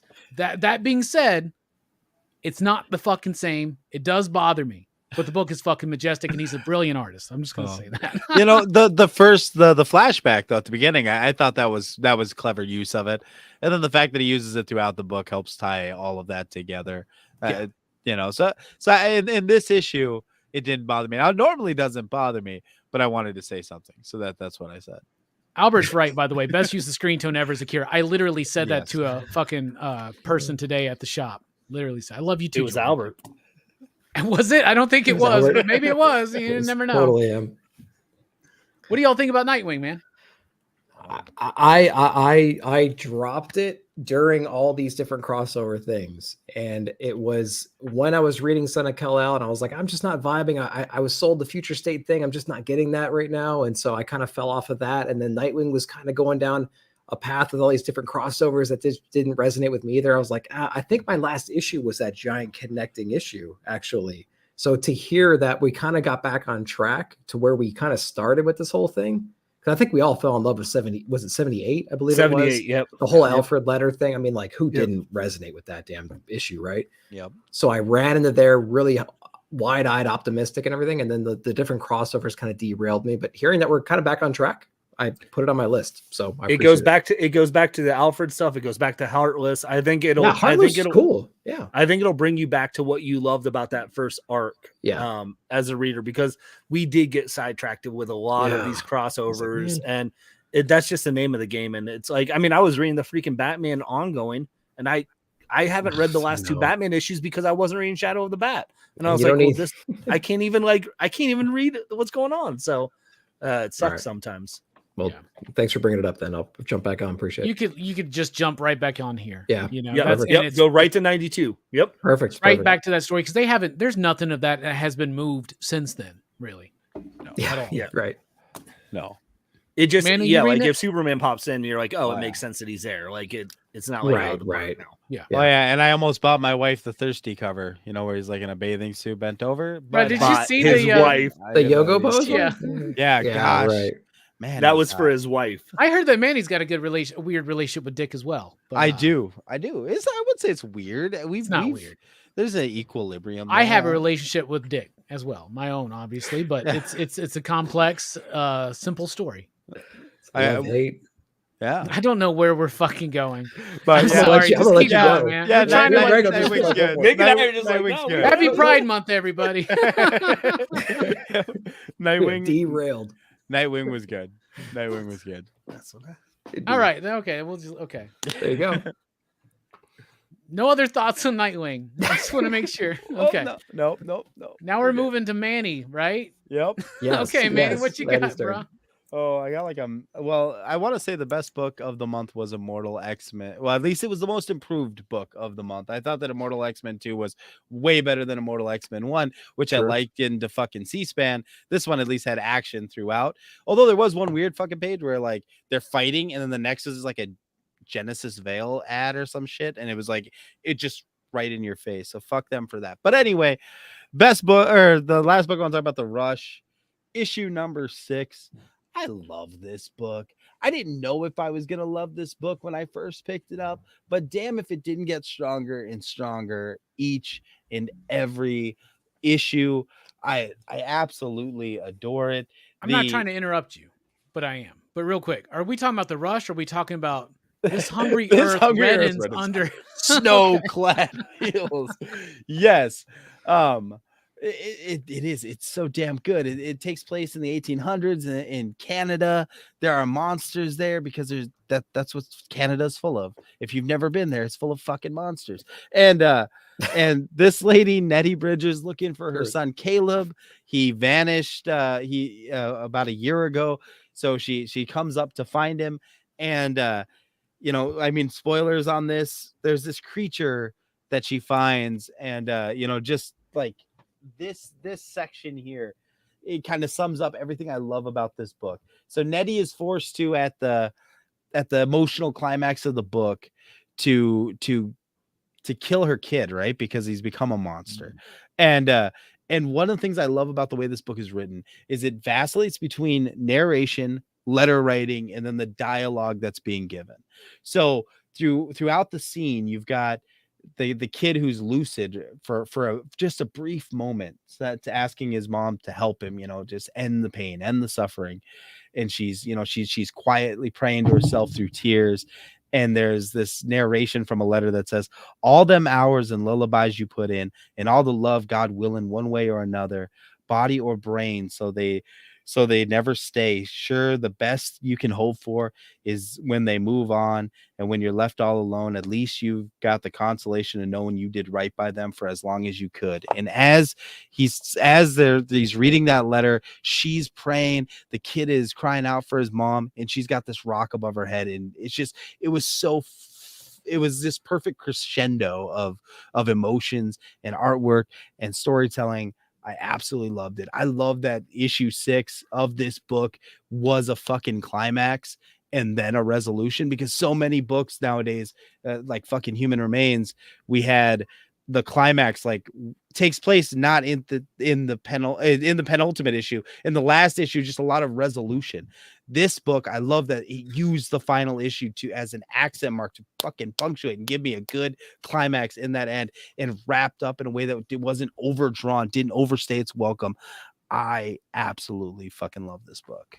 So I've been hearing that. I dropped out of that after 3 issues, and after hearing, I mean, you did a review on it, obviously, and you talked about it here tonight. I've heard other people mention it in the comments and whatnot. So when it does drop in trade paperback, I'm definitely going to pick that up.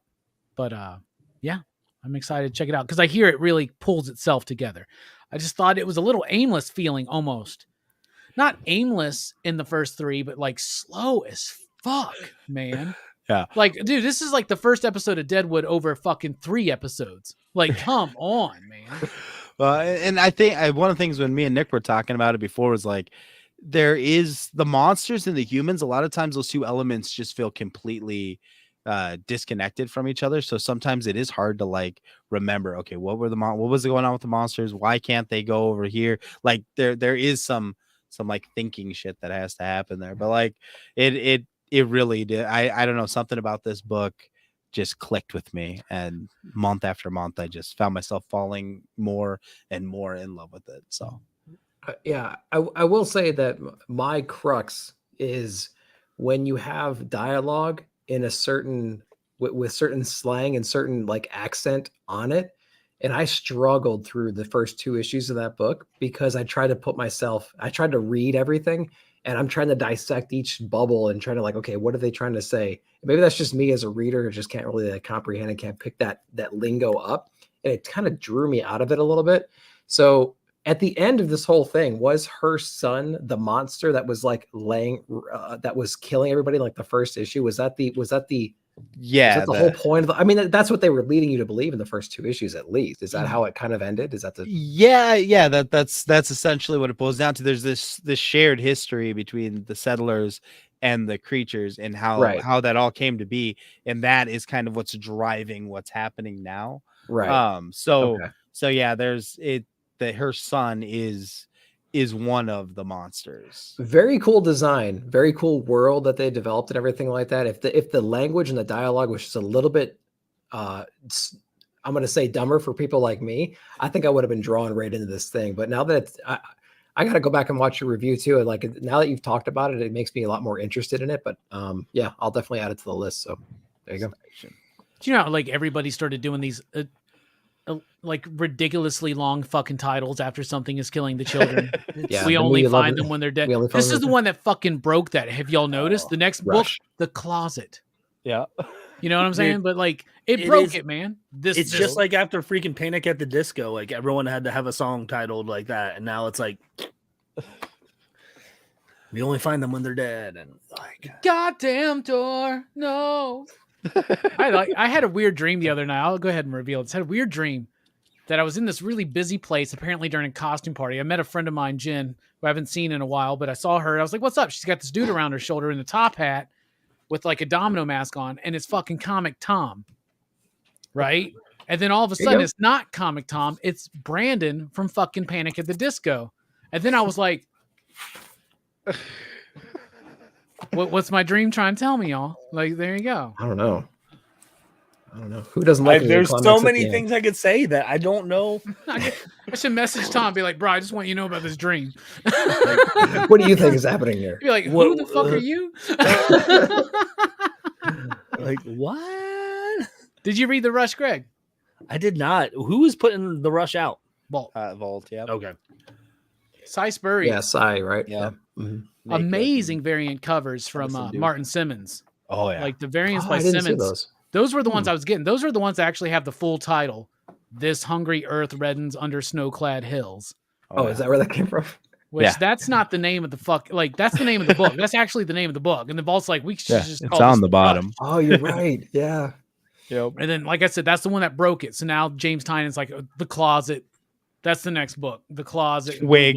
Fuck it. Twig. Let's see how small they can get. They'll just be grim. I'm glad that trims over. Because they were going to run out. The next book is like, this comic is a fucking, who knows, man, whatever. Well, and then Boom would waste 2 whole pages with that to fit their entire title on the book. I'm just like, man, give me some more story. Give me 1 page and give me more story. Hell yeah, man. All right. I don't know. Them giving us more story gives us House of Slaughter. So no, I'm good. Something's Sunshine is exactly the length it has. We'll get to that in a minute. All right. We'll get to that in a minute. It's now time for Rapid Fire. Rapid Fire means any other book you want to talk about for the month of May. This is it. Y'all know what we do here. It's time for Sponsored by Tuca Pedro. Pew pew. Not really sponsored, but anyway. Rapid Fire. Nick, what you got? You got it. I have a variety here. Noctera number 10. Scott Snyder, very interesting book, very fun run. Scott Snyder's a little formulaic for me. I don't know. There's something about his writing in general. We Have Demons has this vibe of being kind of formulaic for me. I'm still trying to figure out what that means. Very cool issue. It kind of comes to the conclusion of this run. They kind of find their Eden in a way, and it's not exactly what they expected it to be, trying to find some answers, teaming up with the bad guys, figuring out who the real bad guys are. Really cool, interesting run. Cool concept. So if you're not on Noctera, I would check that one out. That's our Image book for DC. I would say World's Finest, issue number 3. I love that Dan Mora art. Mark Waid's doing a good job. Lots of threads, lots of people. It almost feels like a Deceased kind of a book. There's just so many things going on, lots of characters introduced, lots of threats, but I just love the way this book looks. I love the way it reads. The story's not too original, but I do like what's happening in World's Finest. So that's a great DC book, I think, if you've been kind of down on DC lately. On the Marvel front, I'm surprised we didn't talk about it, but Punisher number 3, I think Punisher's a great run right now. It's pretty believable premise. You know, if you want to be the leader of the Hand, we know the resurrection kind of capabilities they have will bring back your family.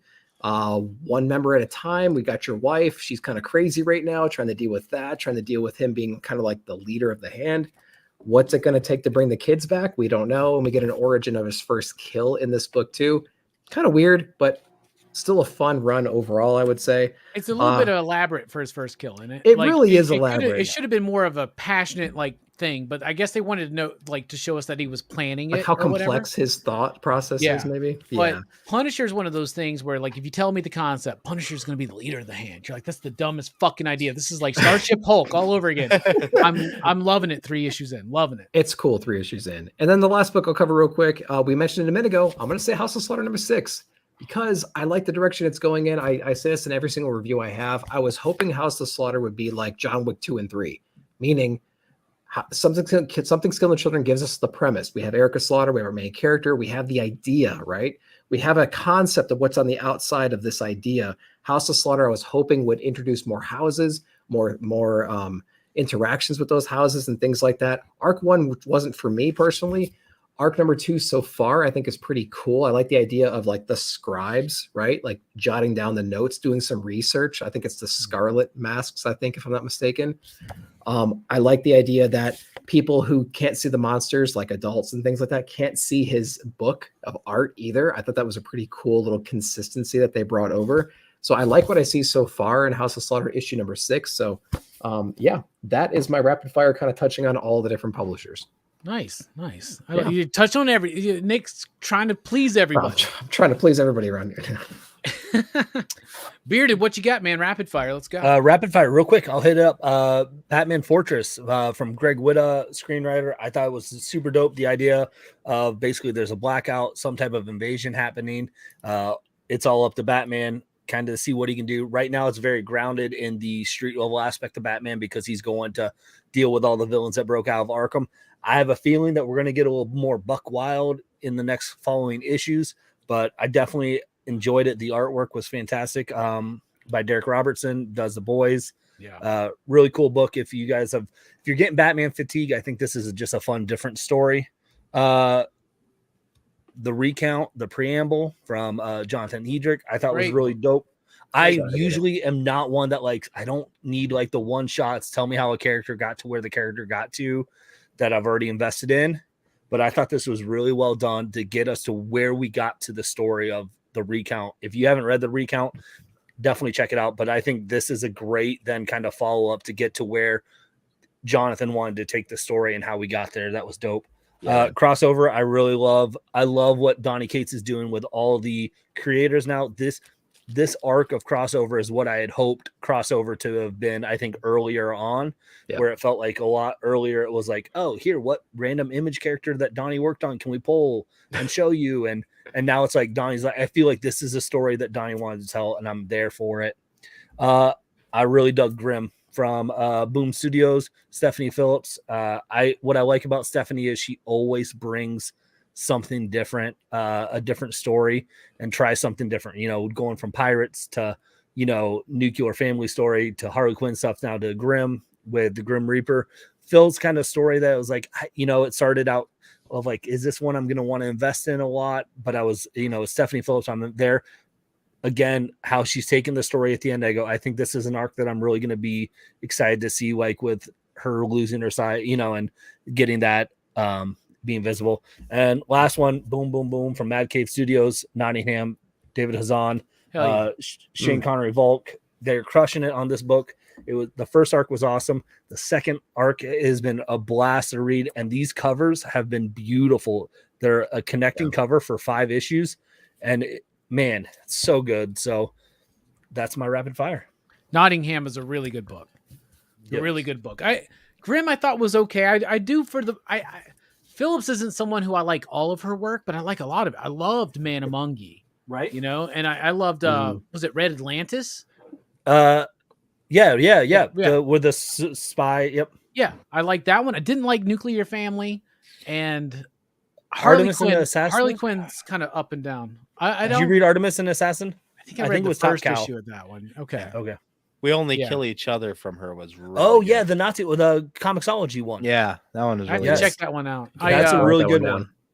I think she's at Heroes Con, so I might get to meet her. But I think she is. it's either her. I always get her and Stephanie Williams mixed up for some reason. Completely different writers. I much more prefer Phillips, just to be honest with you. But some good picks right there, Greg. Yeah, by the way, links to everybody's channel in the description below. So if you're not subbed up, sub up. These guys make great content. That's why they're here.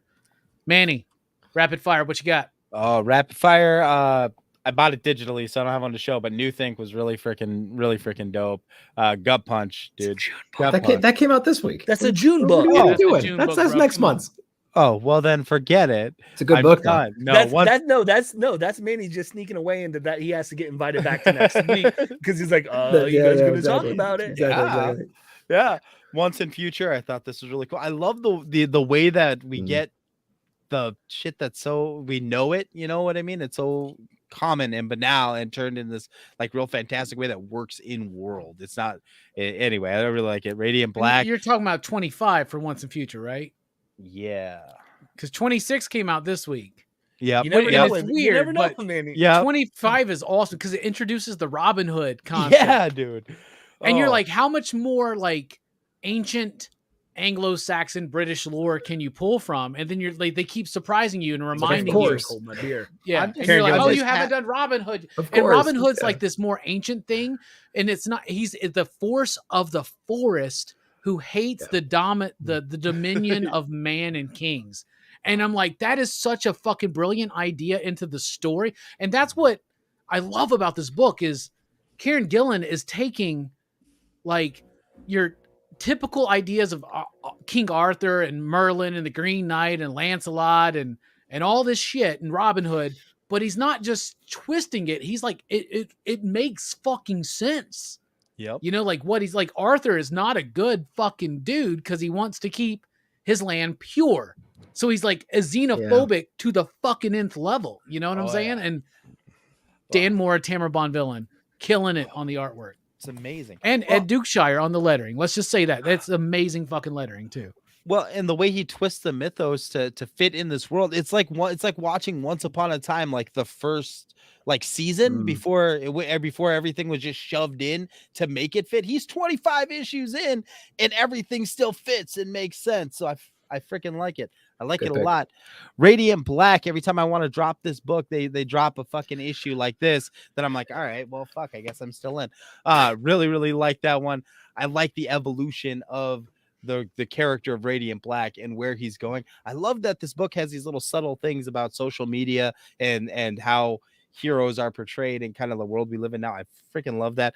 This book was fun as shit. Jurassic League was super fun. I hate this place. Should have probably been on my list, but this was phenomenal. It was good. And this Nightmare Country was also likewise great cover too, man. Great read. That's the cover that stands out on shelves the most. When I go into my shop and I look at the wall and I'm like, that fucking Nightmare Country Sorrentino cover is fucking baller, dude. Oh, dude, it's so good. Good book, man. Good book. Yeah. Good rapid fire there, Manny. You only took one of mine. That was Once in Future. But I still got plenty. Oh no, you took Nightmare Country too. All right, it's fine though. Don't worry about it. We're good. I can take them back. What's left? Yeah, take them back. All right, here we go. My rapid fire. Little Monsters #3. This month I would have said that issue 3 was the best issue of Little Monsters yet, but we just had June's issue #4, which is the best one. Which is the best one. The book just keeps getting better, and like I was talking about with screen tone, digitized version of duotone, screen tone, whatever you want to call it. However, it looks more like he's painting with it. Yeah, so like watercolor almost. It gives me more of a duotone kind of vibe from it, right? Yeah. But dude, Dustin Nguyen's artwork on that and the story, basically it's what Lost Boys meets Lord of the Flies. That's a good way to put it. It works for me. Firepower #20, another one that just had another issue that just dropped. Firepower is amazing, man. Robert Kirkman is telling an emotional, grounded, dramatic, emotional story without just a bunch of people fucking talking about shit, right? And the action by Chris Samney, the choreography there is fucking top notch. And now there's a dragon loose. Like, what the fuck? Yeah. I was going to have Metal Society here. Then Jurassic League, big, dumb fun. Probably mostly aimed towards like 12, 13-year-olds, and probably a toy line's going to be developed out of this. The Justice League is dinosaurs. It's stupid. It's ridiculous, but it was fun. It was really fun. Nightmare Country, 8 Billion Genies, Killlock, Artisan Wraith, issue number 3. I'm liking it. It's starting to hit that human condition level that I loved about the first one. And what's funny is there's no humans in this fucking story. It's all about fucking robots and brilliant artwork and great coloring.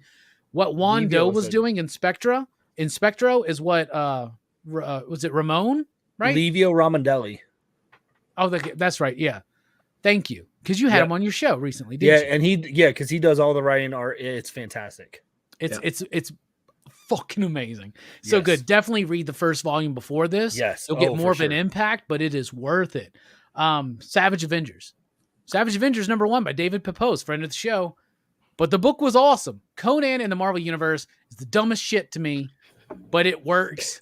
And David Pepose makes it work. And when David first told us about this, it was way before it was announced. And he goes, you remember my Conan versus Terminator pitch I was telling you about? He goes, yeah. He goes, they're doing it. I was like, you're doing Conan versus Terminator? He goes, no, it's Conan versus Deathlock. I just turned Terminator to Deathlock, and Marvel accepted my fucking he's had this Conan versus Terminator thing in his head for fucking ever, right? So that's really fucking cool. Excellent. #3, my favorite Pete Milligan book of the month, plus Mike Allred's artwork. I love their run on X-Force and Ecstatic, so I'm ecstatic to have this come back, and it has not skipped a beat. And in hindsight, in retrospect, it shows you how prophetic that original run on X-Force and Ecstatics is, because now you're like, oh, they're just doing typical commentary on like the society we live in where everybody's filming themselves and shit. No, they were doing that shit like fucking 25 years ago, y'all. And it was ridiculous. What else I got here? Oh, Batman Beyond, The White Knight, #3. Holy cow. I hate Jason Todd. They're making me love Jason Todd.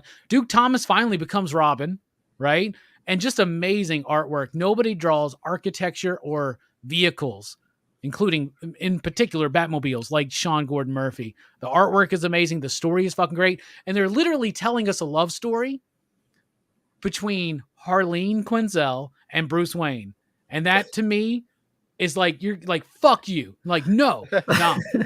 It's awesome. This is the best Harley Quinn in comics ever, is by Sean Gordon Murphy.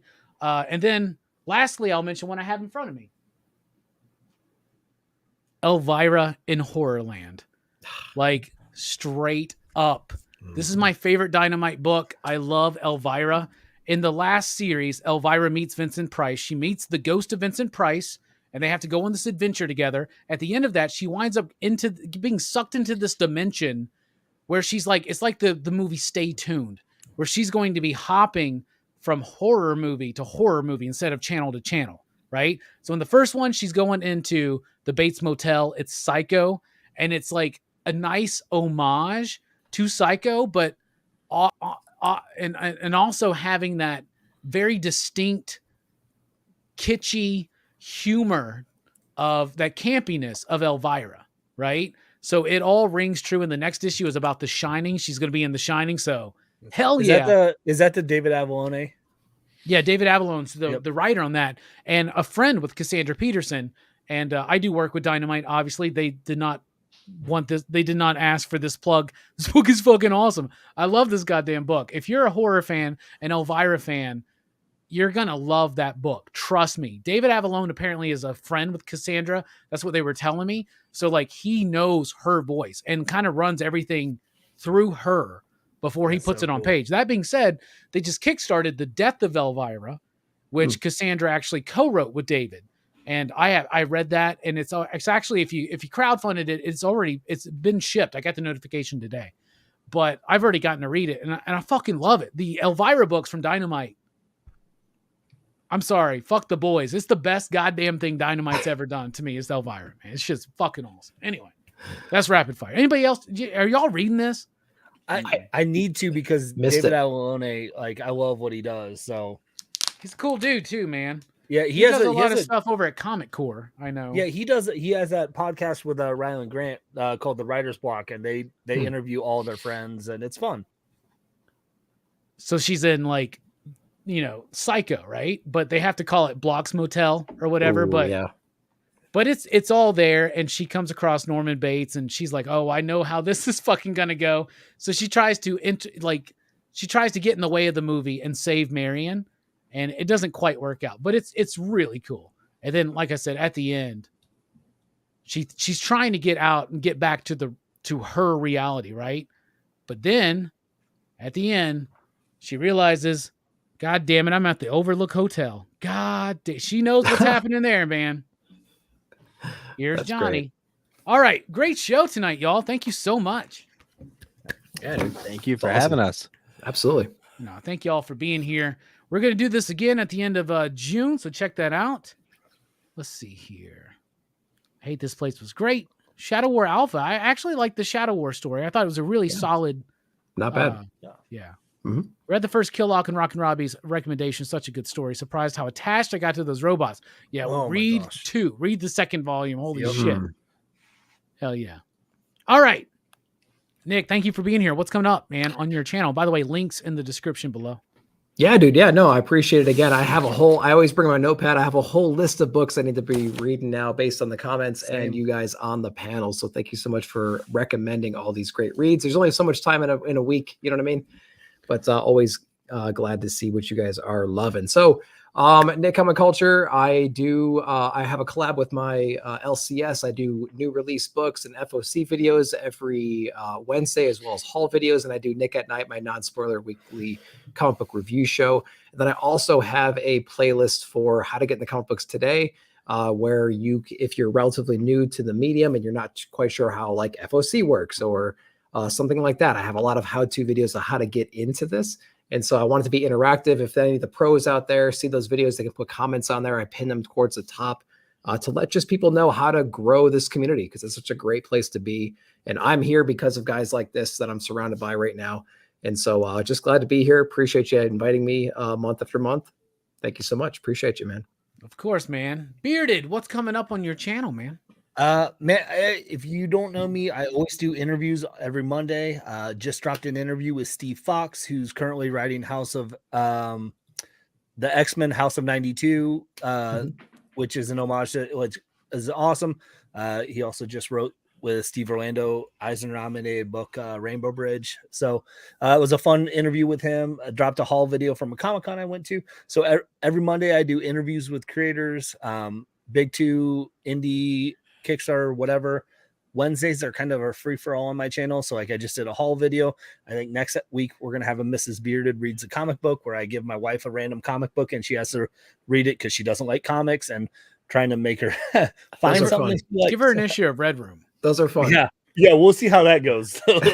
Great. And then every Friday night, my wife and I do a show called Name That Character, where we rotate who quizzes each other on different characters. We just shot tomorrow's episode last night, and it was a lot of fun. So it's just, I try to create a lot of stuff that is different in the comic book community, that's unique. I don't do a lot of like spec videos. I don't do a lot of haul videos because there are a lot of other smarter, better people that are doing those than I am. So I just do insanely silly stuff that I talk my wife into doing on my show that's related with comic books. So what I really want to know is, when's the next cooking episode, man? We're working on one. It's not. There'll be one in June. We're trying to nail down what recipe we did. The last one we did was the pastrami sandwich from Mr. Miracle, and it was delicious, and it was a great episode. So we're still doing that. That just takes a little bit more prep work. But yeah, we do a comic book cooking show.